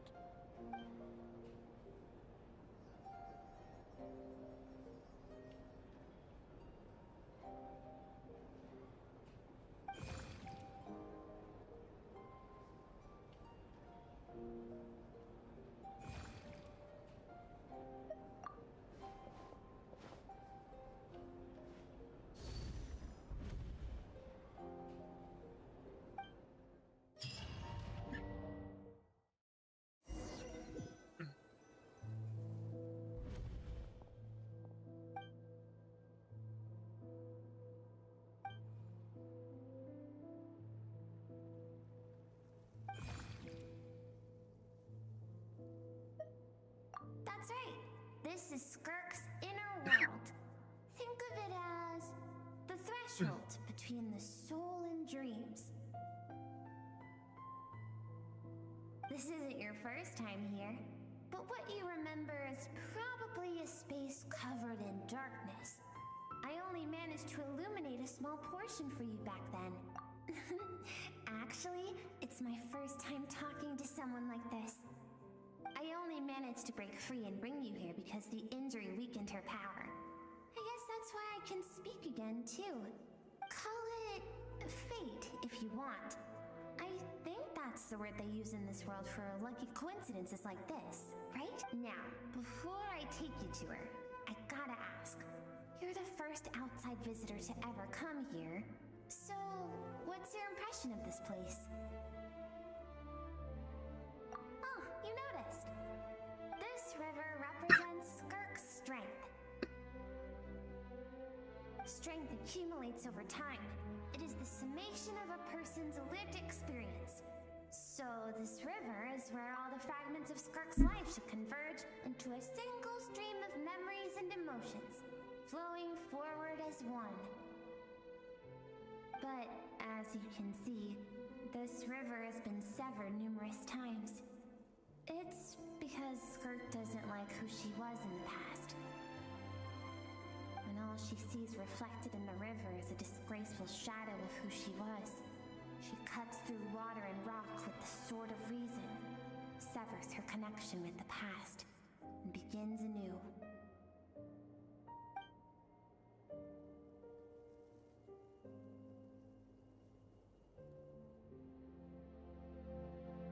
You must learn to shut out all the pointless emotion.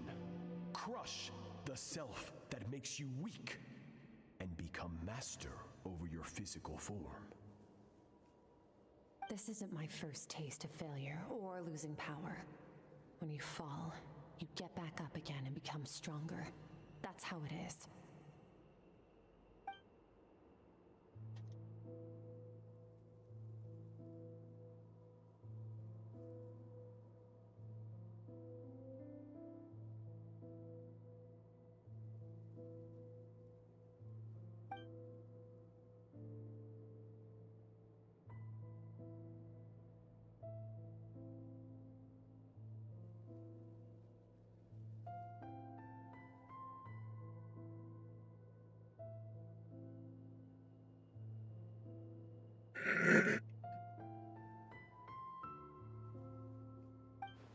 I'm gonna get stuck in this.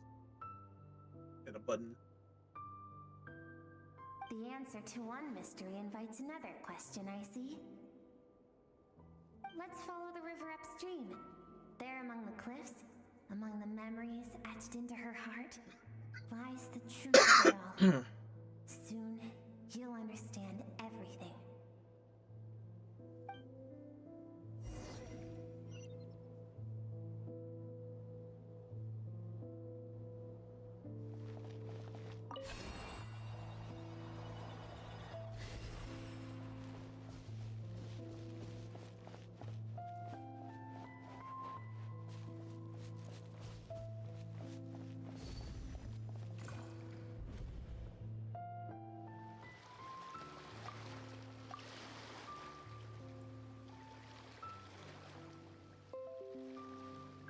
Another screenshot. We need. I only get one chance. Good screenshot. Kind of wish I could have done this for most of the characters I liked.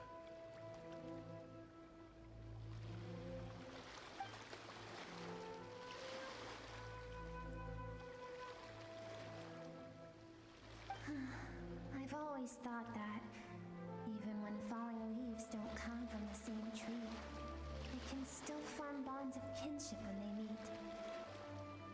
Like meteors, you both made a journey through the stars. Both travelers who have landed on a planet that is not your home. Yet, when she first noticed your presence, although she hesitated for a moment, she still chose to walk away, indifferent as ever.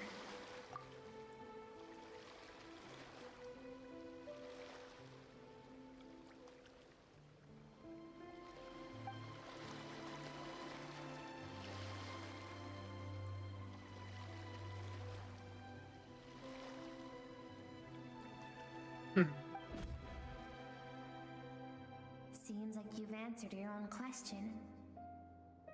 Skirk sees herself as a trespasser in this world. She's made a conscious choice to avoid altering its path. But the reason for that decision stems from events much earlier on in her life. Let's keep going. It's still a long way to the source of the river.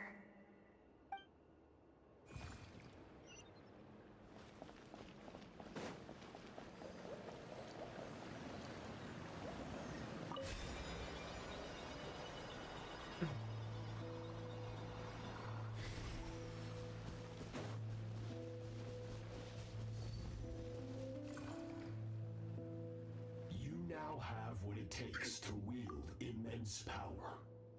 From this day forth, I shall teach you no more.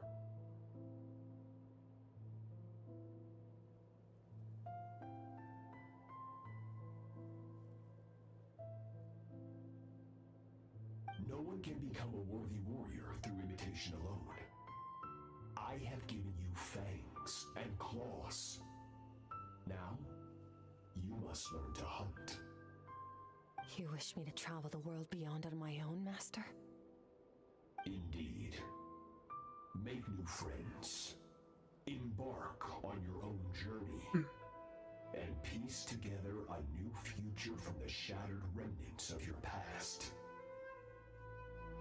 We will still have contact through the abyss. But know this. One day, I will take the life you worked so hard to rebuild and reduce it to ashes. Just like the fire that haunts your mind. Why would you do that? I have told you before, fear is the catalyst for human evolution. You have tasted loss. You have known fear so deep it can be felt in the bones.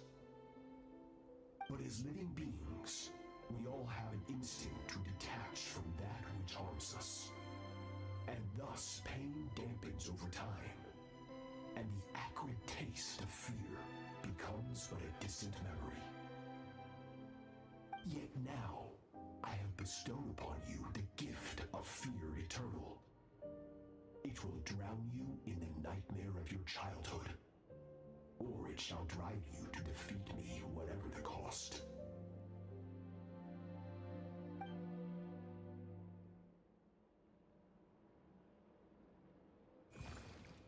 That is what Skirk's master, the foul Sertologi, looked like at one point in time. Of course, as a higher being, physical form is a triviality to him. He could appear as a beast, a human, or even a monster that defies description. The form you see him in here, clad in abyssal armor, is the one he usually wears when traveling through the stars. So he's no longer in Tovat. Left Tovat.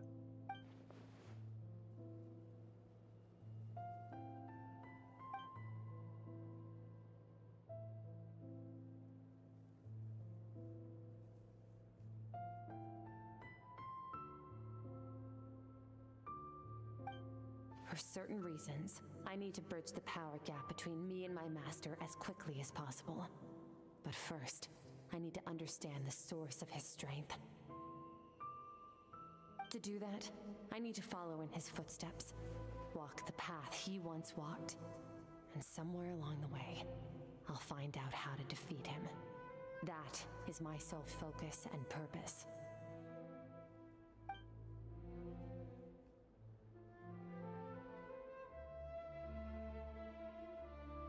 I'll let you in on a little secret.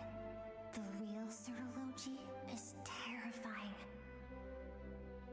The scope of his power is impossible to understand until you experience it firsthand. It is absolute. The power to crush all things. Well, if he has the power to do that, why didn't you just come back to Tibet and bam, knock the Heavenly Principle off? Unless the Heavenly Principle is still stronger. Shall we keep going? Oh, dude, if all these powerful beings exist, why aren't they defeating the Heavenly Principle? What a waste. They could easily have taken over to that. Then again, most of the stuff would have still happened. There still would have been like this, probably not Orfontaine. Just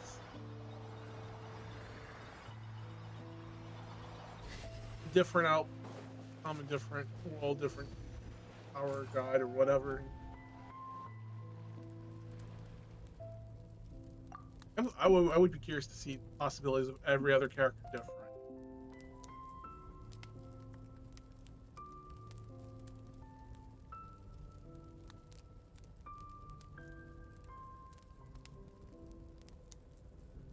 We've made it quite a ways already.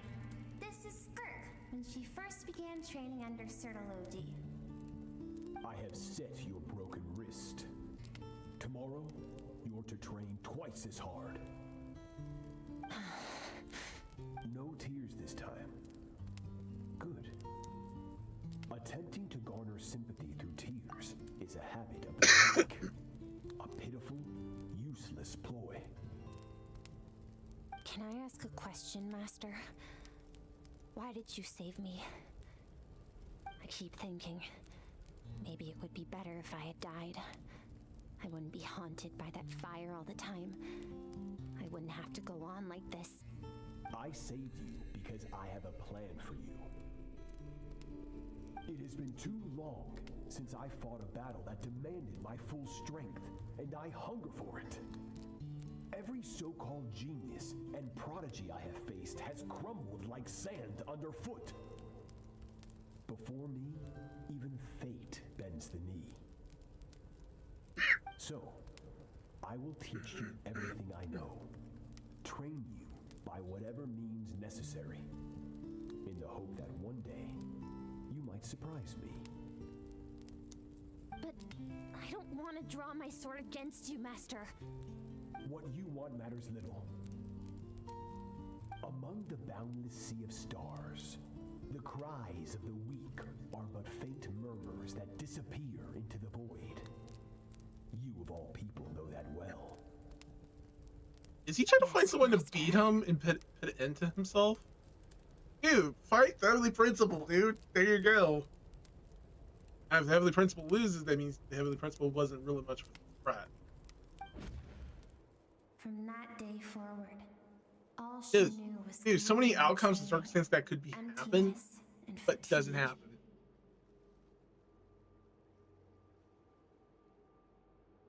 If everyone can't beat him, then this would be a good battle royale to compare Heavenly Principle's feats versus Serology here.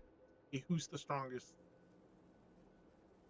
After some time, her talent bloomed, and she gained control over her emotions, like her master.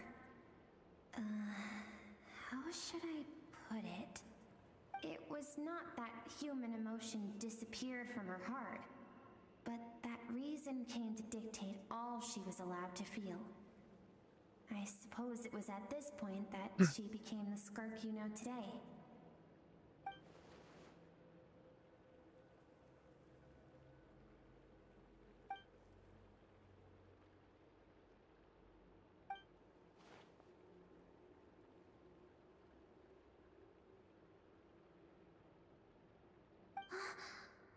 nearly there. I almost don't want to reach the end. Well, shall we? This is the final stretch.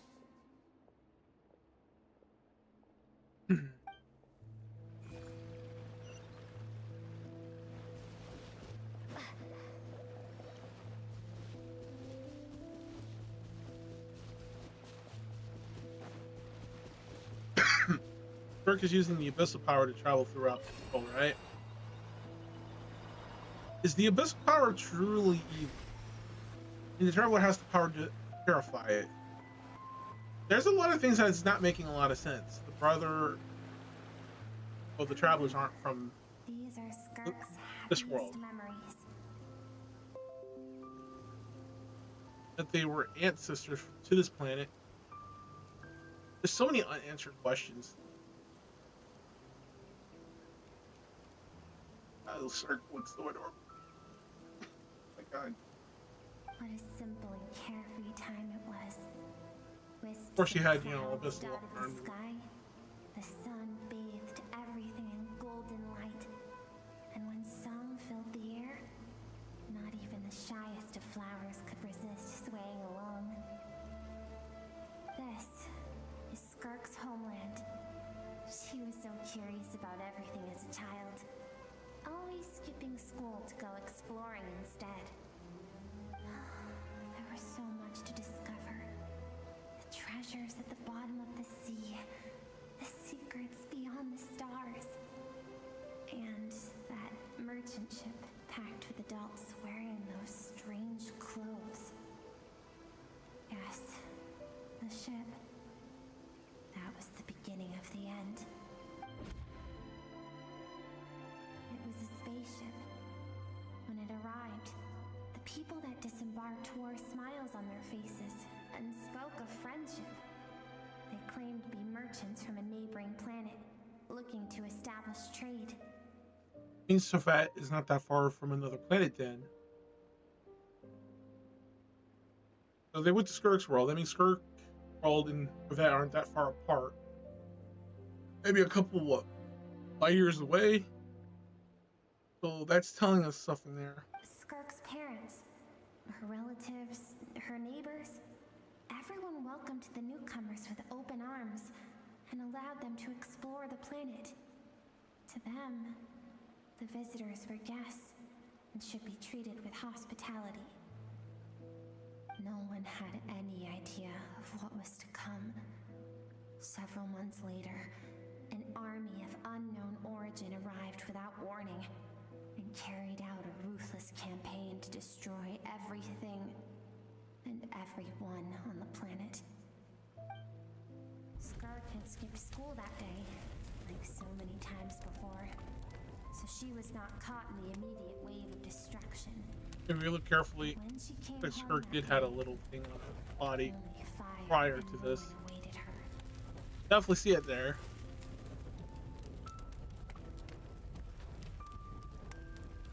Countless people cried out to her for help. People she knew and loved. Friends and relatives. The little girl who lived next door. The shop owner with the bad leg. The bad-tempered teacher she had made fun of just that morning. Their lives were discarded like worthless trash as the fire consumed one life after another. Skirk was helpless. All she could do was run. And so she did. She kept running until an unexpected figure crossed her path. If Sertology hadn't been there in that moment, the fire would have claimed her life too. So, I'm a little... Why is he saving a child if he's a bad villain? On Teyvat, he's a known bad villain who had access to vessel power, which do in his kingdom. So, a lot of things are not making a lot of sense.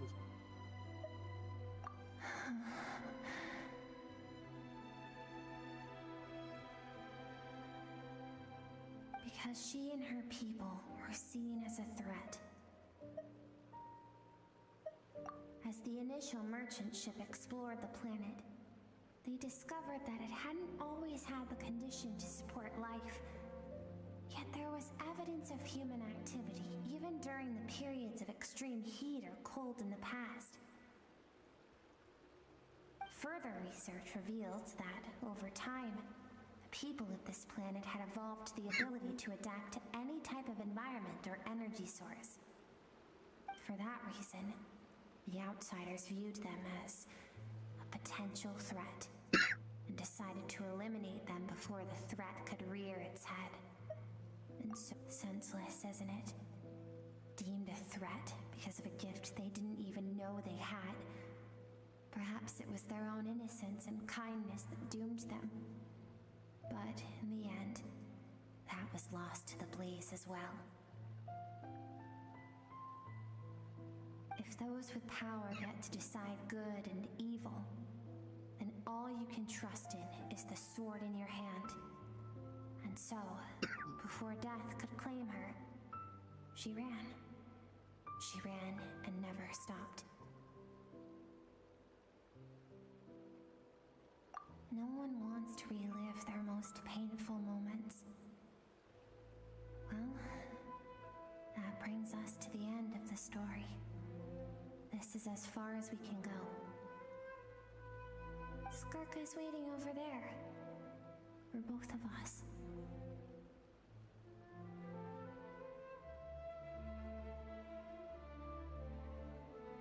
Let's go to her.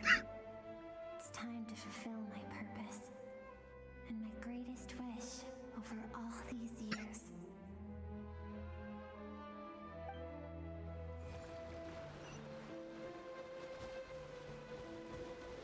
Yeah, there's a lot of things about Skirk's home planet. Still don't know. So.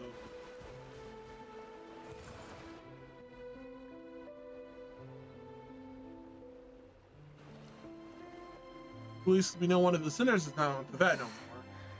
In a different world. We're traveling the worlds. So all this, just so you could bring her here? I have things to say to you. Well, to me. I want someone to witness our reconciliation, even if it takes an argument to get there. And she is the best choice in this moment. Her suppressed emotional self. The version of herself she keeps locked in the recesses of her mind, stifled by reason. All those rejected impulses, those discarded aspects of your past selves, they are a part of me now.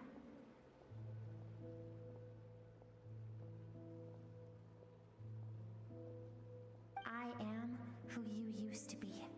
Someone you have refused to face for too long. So, I came to face you instead. You're wrong. I've faced you all along. And that's exactly why I keep you locked here. Your existence makes me weak. Moments of joy and longing are when we are most vulnerable.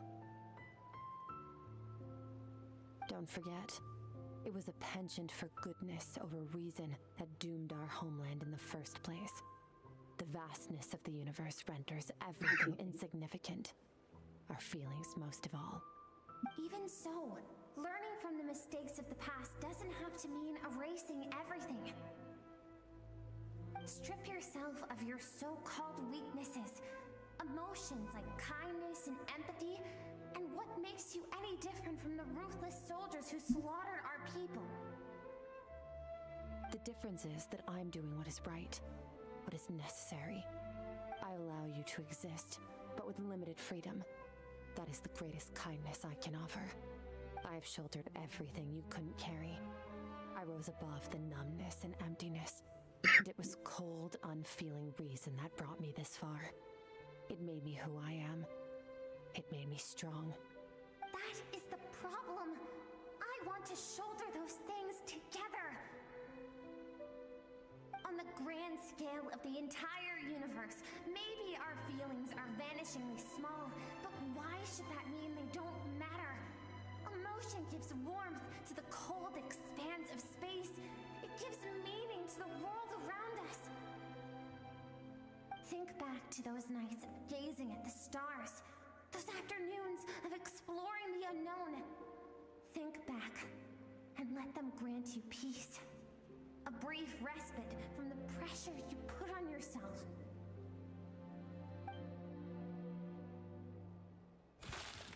That isn't what we need. It's exactly what we need. Aren't you curious about why recovering your strength has taken longer than normal this time?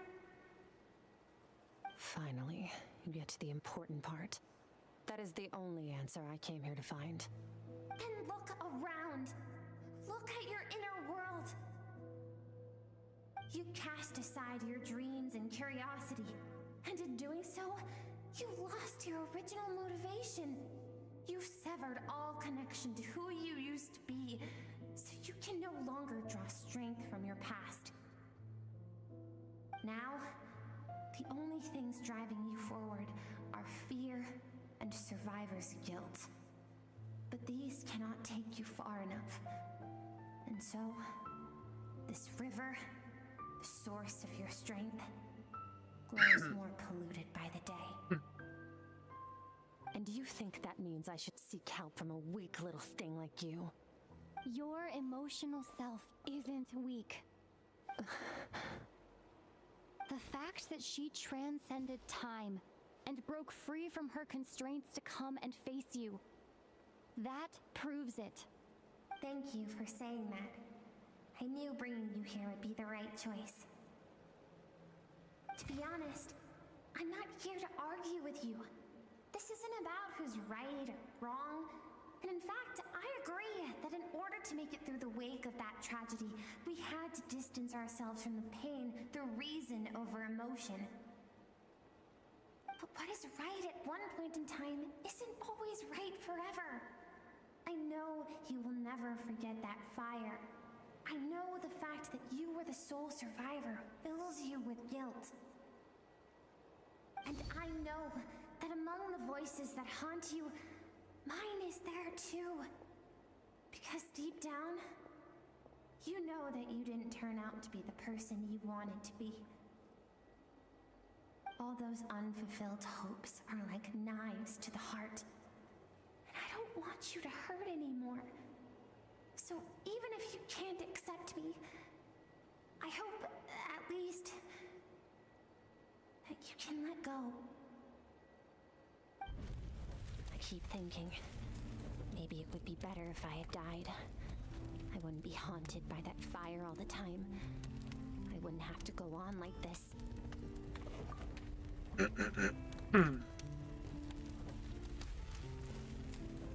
It looks very identical to the other one.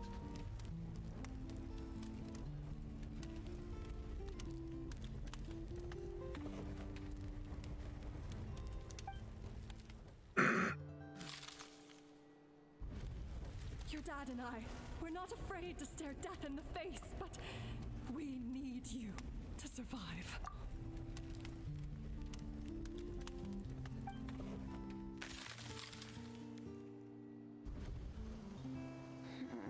I'm sick of being a kid. There's so many amazing things out there, and I'm ready to see them all.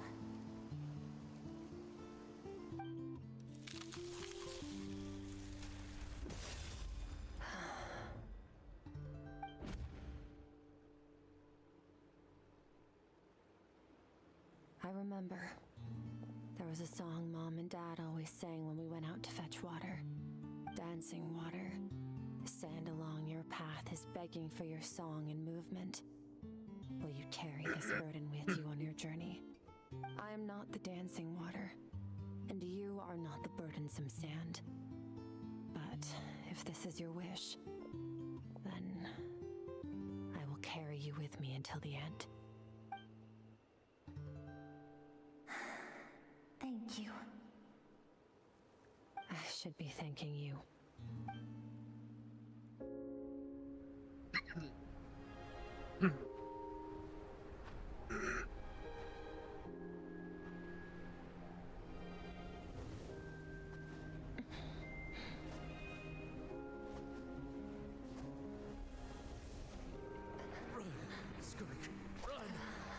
We don't take screenshots. It's possible to stop.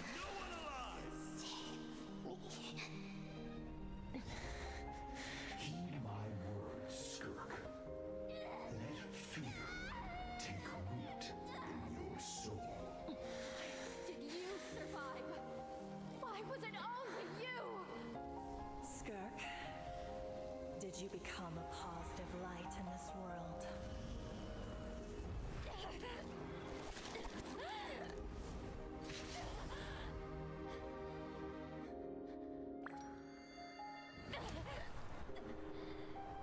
Hey, this doesn't have to be the end.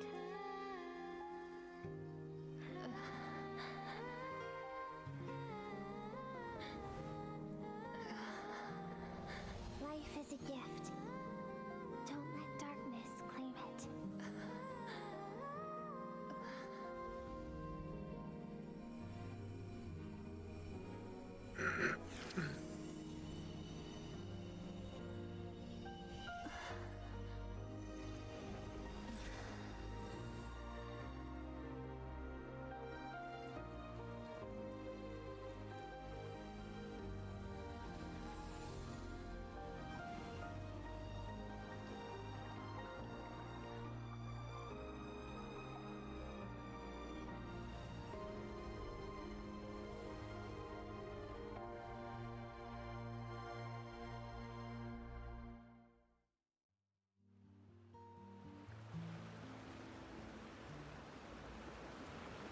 Well, now she found her So, truth and her strength. You saw my memories then. I once asked my master if survival of the strongest was the law of the universe. He said no. But in a world without order, those with no moral boundaries tend to be the ones who survive.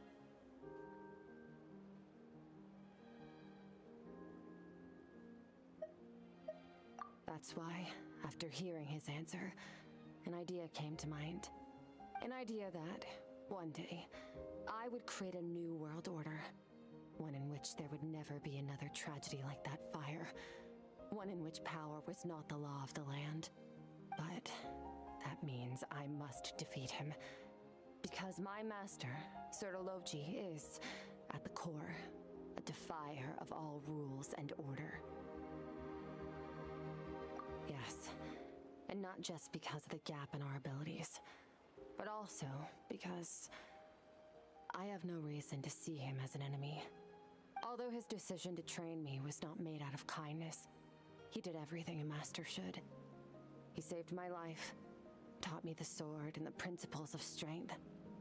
And for that, I respect him. I know, and it's not something I want. But Master never goes back on his word. I have to treat everything he says as a promise. He's no longer into that, but he sends me messages through the abyss every now and then. Oh! Most of them are simple greetings. Or It looks like one of the sinners won't be found. That means we will probably not come across one of the sinners here still in Teyvat. So that means I think Kanya had 5 sinners or so. That means one of the sinners is not on this world, meaning there's a chance once we complete most of Teyvat stuff and knock out other sinners and along with the Heavenly Principle, I'm pretty sure Genshin will switch from Teyvat and focus onto a new world. Outside Teyvat. There's a possibility because this game's going to be milking for a very long time. Characters, new mechanics and stuff when they finally leave this world to a new one. That's what I'm assuming. Can only hope. Every time I hear from him, my heart skips a beat. And I wonder if this is the moment where he'll finally appear before me and tear down everything I've built to pieces.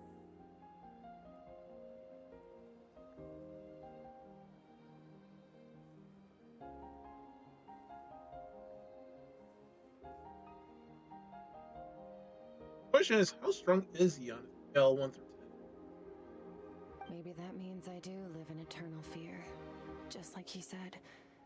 Yes, I respect him, but I'm also afraid of him. And for that reason, the pursuit of strength consumes every moment of my life. I don't know what Master has planned, but I have to be ready. Help me? Why? This isn't your fight. Because if we want to build the world we both want to see, everyone has to be willing to fight for it. Some true words Lemaine finally fucking said for once. Hoyoverse, listen to Lemaine. Whoever wrote this line for her character, someone needs to stop all the directors, videos of Hoyoverse. Tell them they need to do this with all the characters. Go back. Full Sword. He wants to see wants to pass justice, right? Judge the heavenly principles for what they did when they stole the Tony and Dragon Lord's powers, right? There we go. That could be Farina's gold to bounce right back, join the fray, and get back at the heavenly principle for what they did and pass justice on them. In my opinion, the leader of Fontaine is still Farina in my book, but Farina is Novelette for now. I hope to see Farina rise right back up to power, prove her worth, not just be some, oh, I'm gonna live a normal life. There's way much more her character can do. Like I've been saying, you see my posts on Twitter. There's so much more. If we all do our part, Not some backseat. we can make the entire backpedal. universe a kinder place. Fusselor and Farina Fusselor, definitely very strong. I want to see that character grow way much more. Not be wasted sitting, oh, I'm just going to sit back here until everyone else can do the battles and I live a normal life. Oh my god, everyone's failing. I didn't join the fray. I haven't made much of a difference. You should see every character who was once in power turn with their power to fight back. I hope they don't blow it. I hope they don't just blow it with a character. And I did say this before, but Anna is technically full support. The only thing that separates her from being full support by name is power, divinity, and the memories that was killed off as the Hydra Archon into the Voyatrix.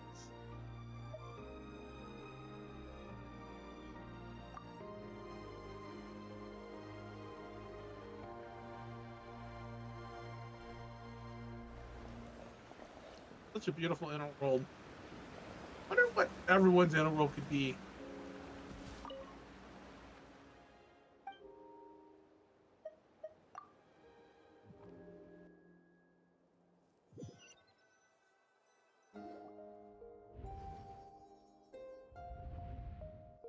Oh, you're finally awake! Honestly, Paimon was gone for like 2 seconds and then she comes back and finds you both unconscious? Oh, you scared Paimon half to death! You're both okay, right? What does it look like?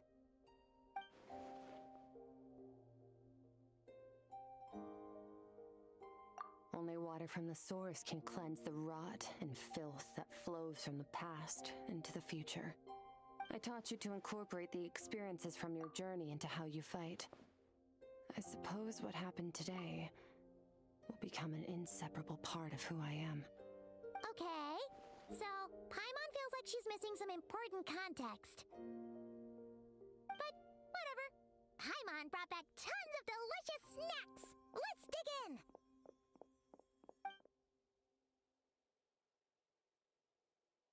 All right, it's about time we finished what we started. We're gonna deal with this thief for good, right? This time, I'm not going to tell you to hold back. But having digested even more power in the meantime, he's going to be tougher than before. The good news is, we have no reason to pull our punches this time.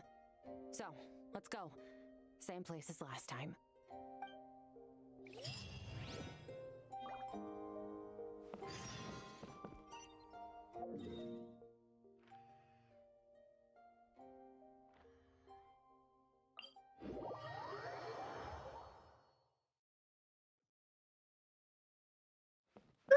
what every character's role would be. Think about it.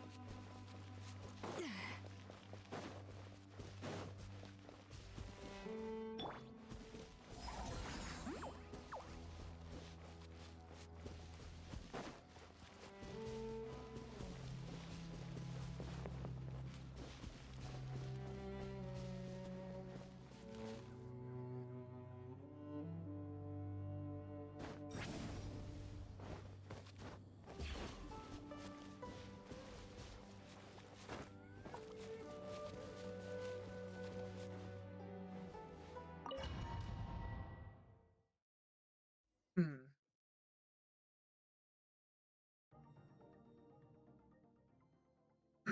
The fog is gone!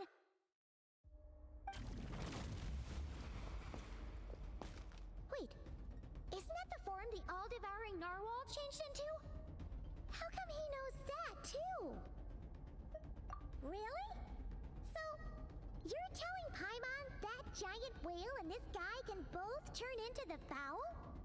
How does that work? It's a subconscious instinct. Any intelligent being who longs for his level of strength is bound to mimic his appearance. It's a natural response after encountering someone as powerful as Master. To them, he represents ultimate power. We know the person before us has encountered Master, and we know he stole a portion of my power. So it's not surprising that he would assume this form. Okay. Oh, the closer Paimon looks, the more intimidating it gets. Nervalette isn't here this time, so it's up to us. He won't have the nerve to steal again after we're done with him. Let's teach this guy a lesson.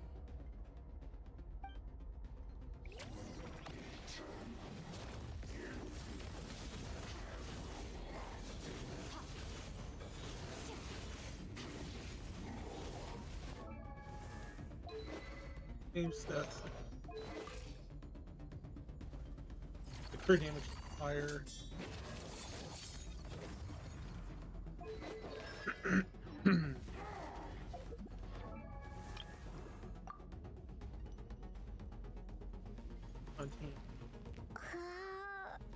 How much has really changed? Yeah, we're supposed to have this as a support.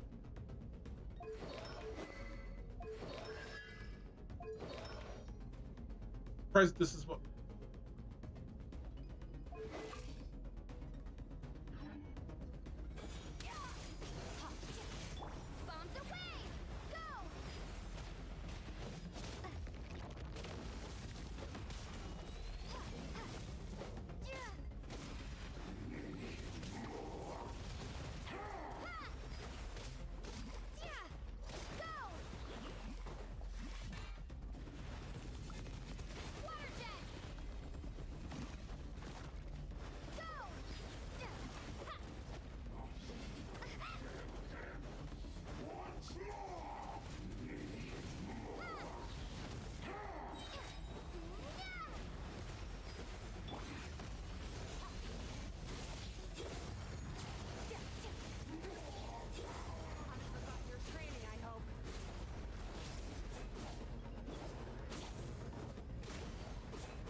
enough of my power?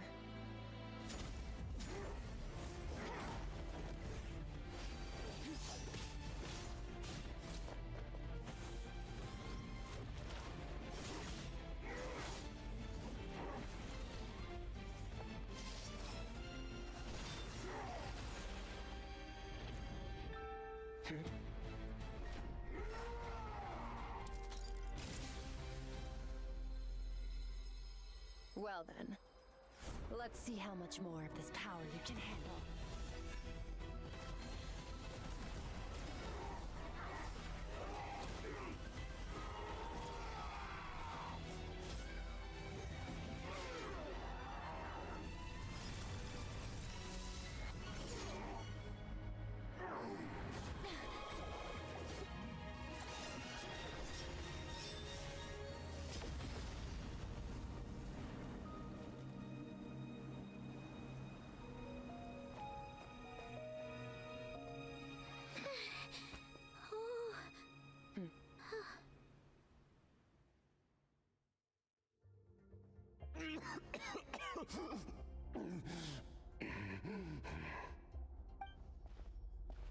Well, have you come to your senses? You saw that my body was at its limit. So, you deliberately channeled your power into me, knowing that it would destroy my shell from within. Such power, such keen battle instincts. So, you must be... Skirk, Sertologi's disciple. How long has it been? How long has he been away from Teyvat? Hundreds of years. Hundreds? Sorry, it's a lot to take in. I should introduce myself. I am Skofnungar. There's a big thing. Hundreds of years? His followers. We know Fontaine, 500 years. Lily is about like 300 years. And some of the other characters' ages are right up there. So, the Heavenly Principle came to this world when? How long has the Heavenly Principle been in control of that? Has it been over hundreds of years? Has the Traveler been on this world for hundreds of years? There's a lot of things that's a little confusing. I'm gonna have to look into that because it's a little confusing. Because Kanya had it happen around the time the Traveler was leaving. That means the Traveler's been on this world for hundreds of years. This is the first time I've a lot of information right there. Name, Skirk. But hundreds of years ago, I knew you existed, and I knew you would come here. Hundreds of years ago? Sounds like you and Master have quite the history. Care to tell us about it? Of course. Might as well take advantage of a clear head while I can. The story starts a long, long time ago. I was born into a noble family in Conria. As the eldest son, I was set to inherit our title.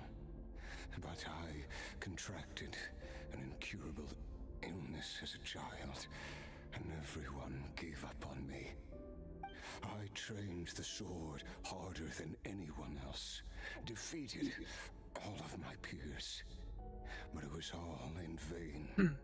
When other people looked at me, all I saw in their eyes was pity or a strange glee in my misfortune.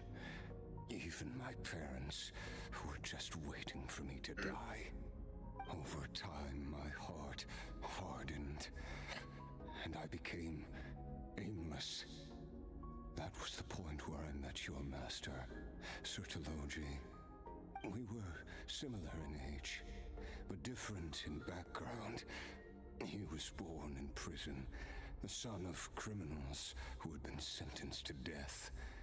He spent his childhood wandering the streets, facing more criticism than the literary works in the Universitas Magistrorum. Yet, he always wore a smile on his face, as if kindness and malice were one and the same. and he could not see the difference. I still remember what he said to me when we first met. You need to fight to survive. Even if it's a losing battle, it should light a fire under you. How can you sit back like this and go down without a fight? That does sound like something he would say. He was the first to acknowledge that I was worth something, and he inspired me to keep going. When we sparred together, it was the first time I'd actually felt the thrill of combat. When I was 10, he stole forbidden research materials and managed to cure my illness. It was like there was nothing in this world he couldn't accomplish. When it came to the human form, he was always intent on pushing the boundaries of possibility. But somewhere along the way, I fell behind. My talents were nothing compared to his, and at some point, I realized he had pulled so far ahead, I was too embarrassed to even ask him to spar. After his grand endeavor was successful, he sought me out and said to me, "This planet no longer holds anything of interest to me, so I'm leaving. But first, I have the fuck? I was like, this planet has no interest to me. How does it have no interest? It's fucked up if you Heavenly Principle. You could have easily took the Heavenly Principle out. What the fuck? You would have made the planet better, but nah, I'm leaving this fuck these people. Wow. If you have power, you can help your people. God dang. That selfish prick. Your death was once what we worked so hard to prevent. But the immortality you now face is a different kind of pain altogether. I'll pass. Immortality doesn't sound so bad to me. Since I can't die, it means I have an infinite amount of time to get stronger. Maybe I'll finally catch up to you one day, and we can spar like we used to. Are you sure? I cannot say when I will return. Your body, or rather, your soul, might not be able to withstand this curse. All I can do is try. After all, a wise man once told me, people need to fight for their own survival. Wise indeed. And nevertheless, if you grow weary of the pain of immortality, and wish to experience a good sparring match before you wither away, seek out my disciple. Dude, he planned this. What a dick. Never thought He's a master planner. Coming from you. Nor but Velfe said I was destined to find a disciple out there in the universe and bring her to Tibet. You know as well as I, Velfe's prophecies are never wrong. There must be another sinner. Well, now I'm curious about who this disciple of yours will be. All Velfe said was that one day, the stars shall bow in her honor. Sounds pretty impressive.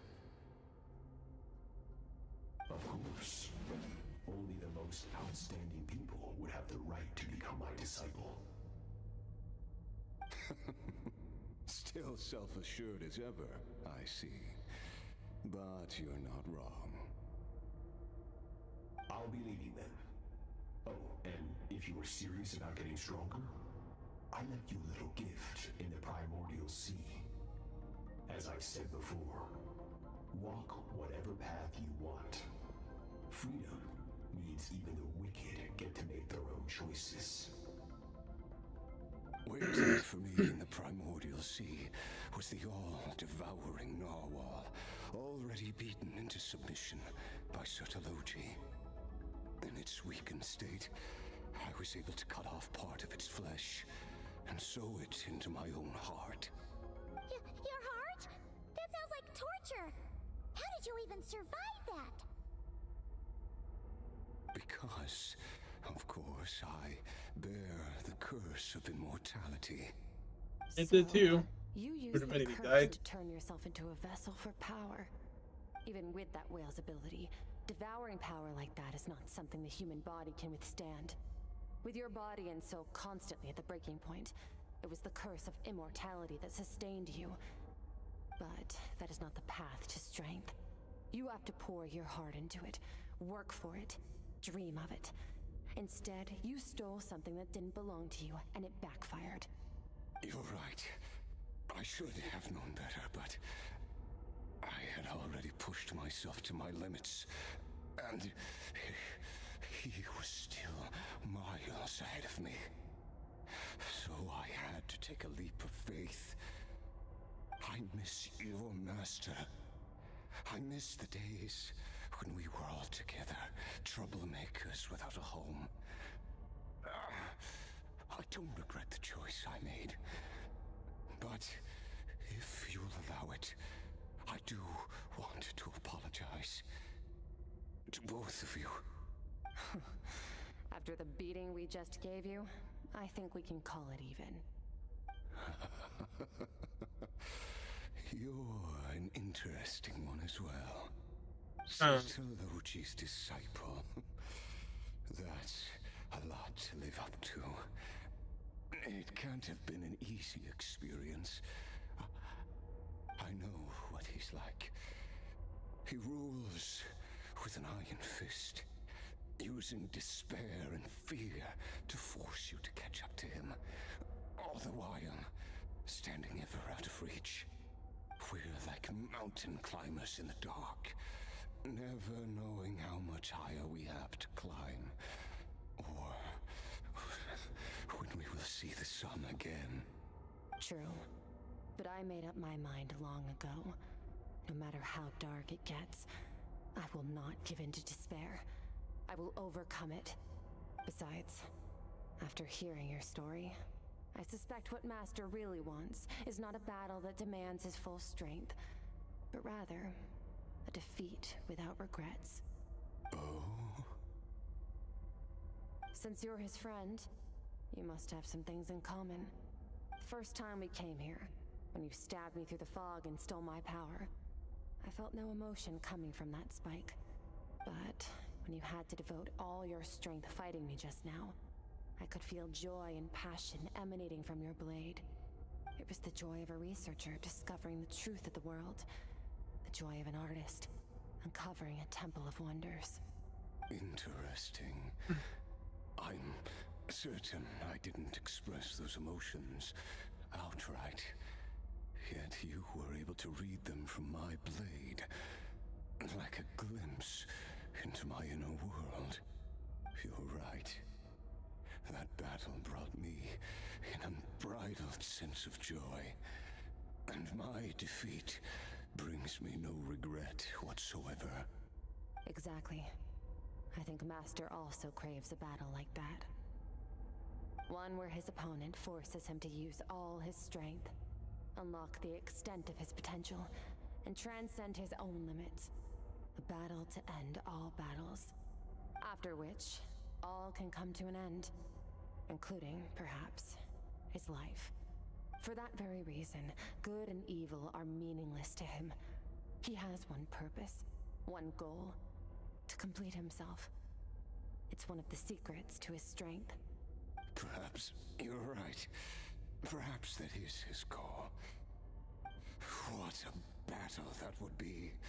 Oh, to witness such a...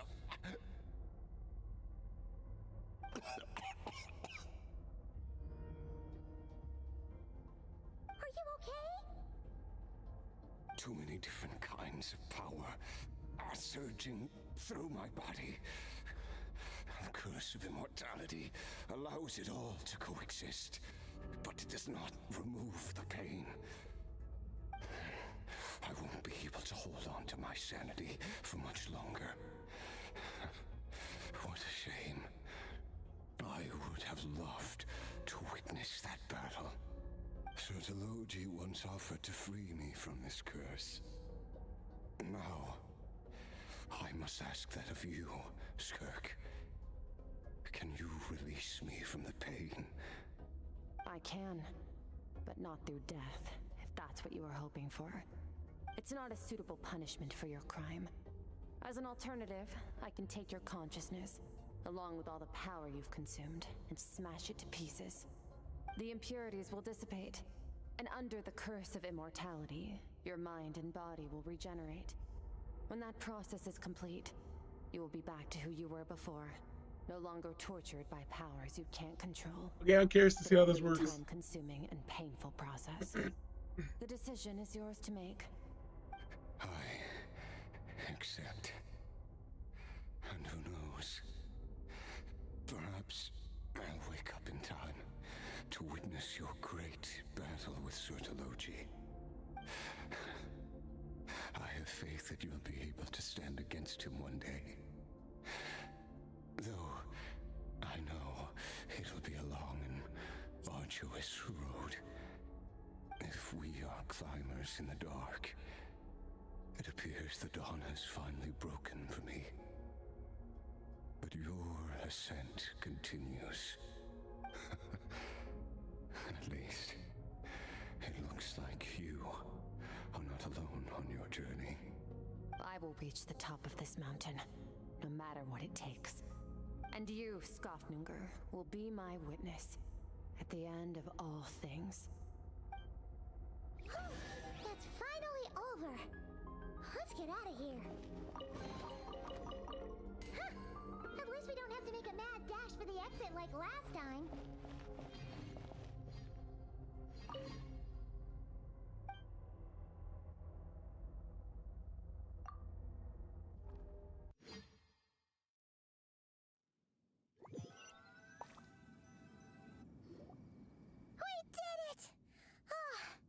It's only been a few days, but it feels like forever. Once again, we've proved there's nothing we can't overcome. We're just that awesome. Wow, you sound even more confident than usual. Guess you really have become stronger. Today sure went by fast. It's night already. Oh wait, that reminds Paimon.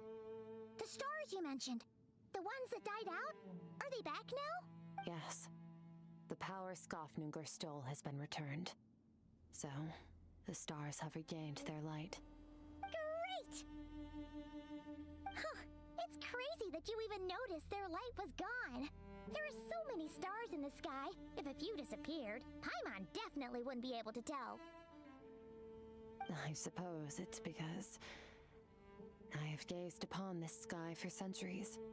The false stars, hanging in the meticulously planned sky, glittering with rotten light. It's not real. And yet, it is for that very reason that I can look upon it and enjoy the momentary peace it brings. Even the most beautiful of bubbles has to burst. We will return to the real universe one day, whether of our own volition or not. Time marches ever forward. Oh, universe. Even the innocent and naive will taste life's bitterness. Yet through hardship, we grow until we learn to seize the sands of time for ourselves and uncover our true strength. Though we gaze upon a false sky, its vast. Oh, she knows it's a false sky. But you'd be like, wait, once a false sky, have the principal just beams down. To reign supreme in the vast expanse of the universe. This would be a good moment for the Heavenly Principal to kind of like show. Also, we're getting a bit.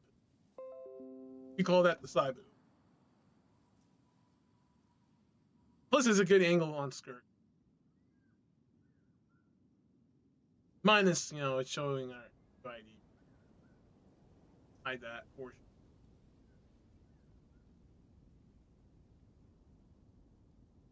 Oh, this is all going over Paimon's head. But if she knows one thing, it's that the traveler always finds a way. Ever since we met, she has filled Paimon's days with happiness. No matter how tough things get, she always finds a way to make it better. Till we find out Paimon's one of the villains, right? If it's too big a job for one person, then we'll do it with two. And if two's still not enough, then three. We've met so many amazing friends and accomplished so many amazing things. As long as we don't give up, we can make any wish come true. I suppose when it comes to you, anything is possible. Well, I should be going. Now that my power is no longer isolated from my emotions, I need more practice to get used to it. I suppose fate will decide. Maybe we'll bump into each other on the street. Or maybe we'll reunite on a different planet entirely. Oh, shit. Different planet. I do believe once we finish Hervat's chapters, I think we'll eventually leave this world to a whole nother world. That's a possibility. But before that does happen, I hope all the characters at least get to more chapters. Like, fine. Half these other characters didn't even get more chapters. Like, yeah, more build for the characters, current characters, past characters, future characters. Regardless, Gotta just keep making new partings characters and milk passing moments. universe. More than anything, I hope that at the end of this journey, wherever it takes us, we stand in a world reborn. One without war, pain, or forced partings. One where new life can bloom, even where there was once nothing but scorched earth. For this, we must all work to become stronger. Of course, Master. If that's what you want to call me, I won't object. Goodbye. Well, she did make the traveler stronger, which does seem to take effect.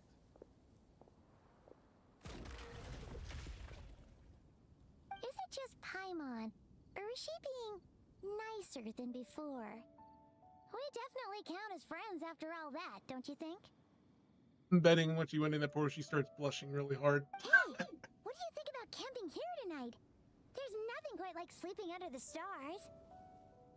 Come tomorrow, we can continue our journey. Oh, and since Paimon treated you to that super nice meal at Wanmin Restaurant, it's about time you return the favor.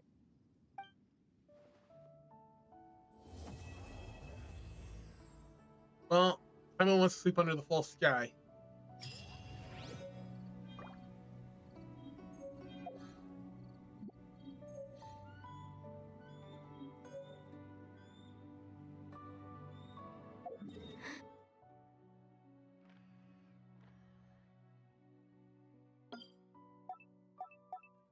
Mark this an important lamp.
Beautiful. Actually, this could be made into a GIF. We have to remove everything here just for that. And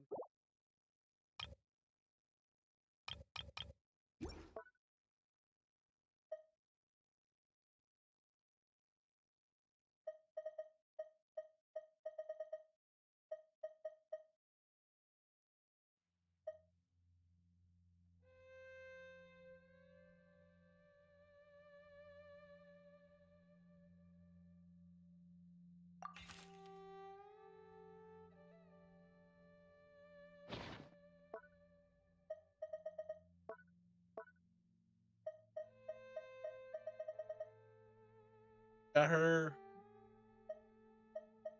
This definitely had to come from her world. This is like not from this world.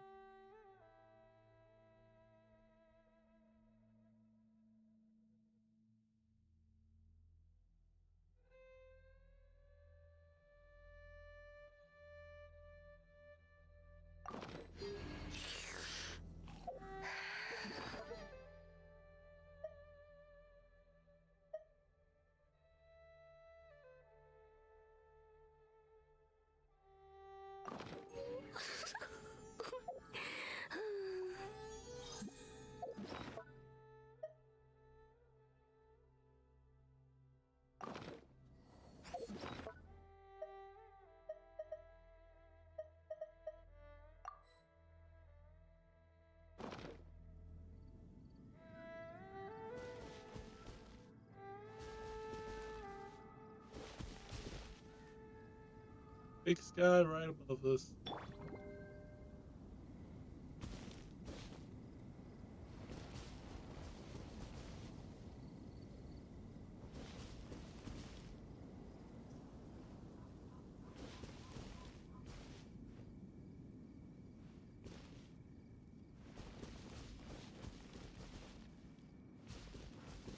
That way.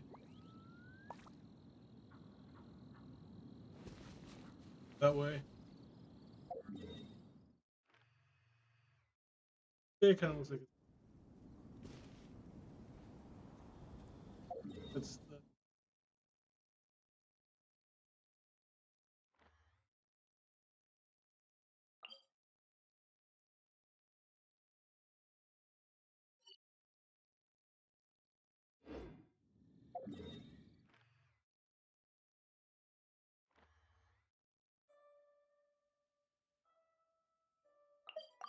We're gonna go and turn our stuff in and wrap up here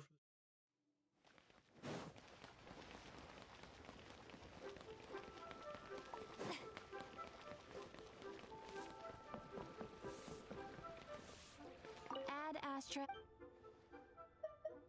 Thank you for Add Astra.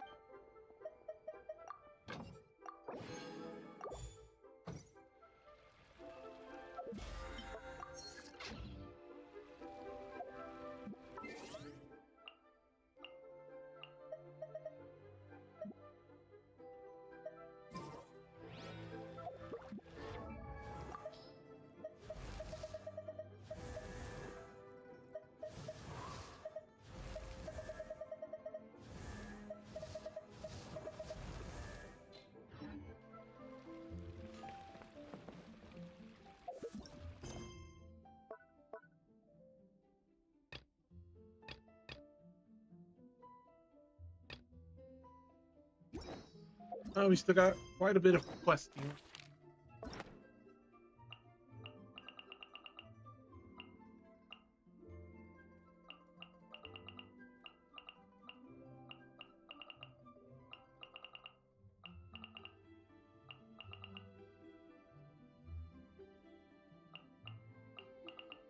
Characters don't even have a second act. I know here. Raiden had a second act. Had a second. Wendy actually didn't have a second. Hida had a second.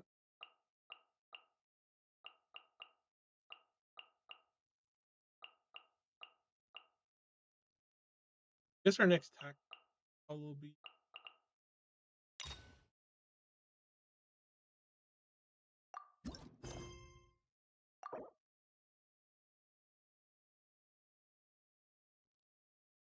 Oh, telling us to.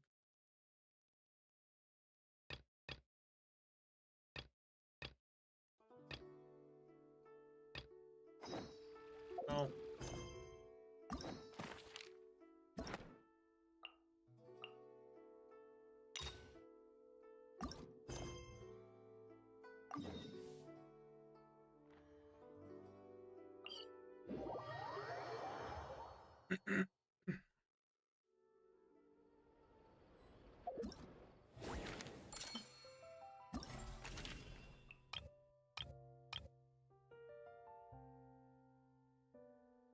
Kind of a shame they didn't. Kind of like very. But then again, the certain characters are out the norm.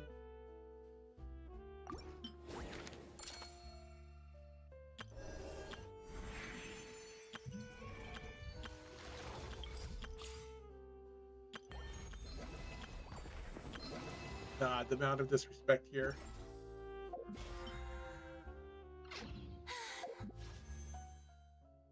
I have 17.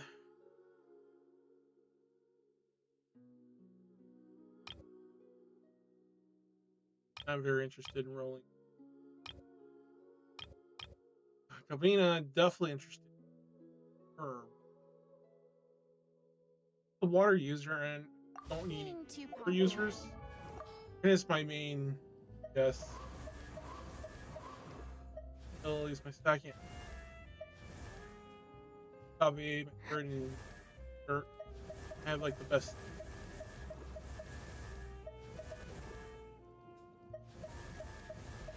But it never hurts to have stronger characters. That's like when you're doing this. I could train all my other characters and get them fitted. I should be able to handle it. Be such a hassle. Who knew the people would adore me so much? That's.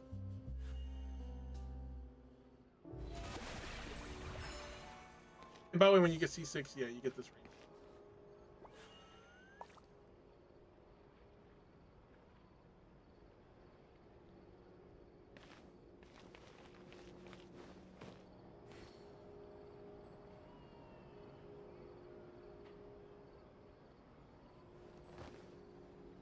All right.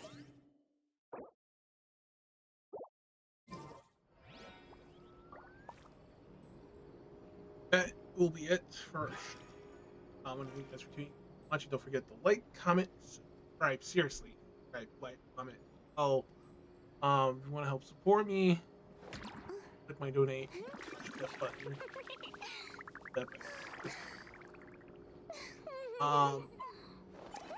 Reports, or you can subscribe to one. Don't forget to join my Discord group. The more, the merrier. If you get a lot of people who love anime, fun, or like even an anime movie, fun. If not straight up again. It all depends.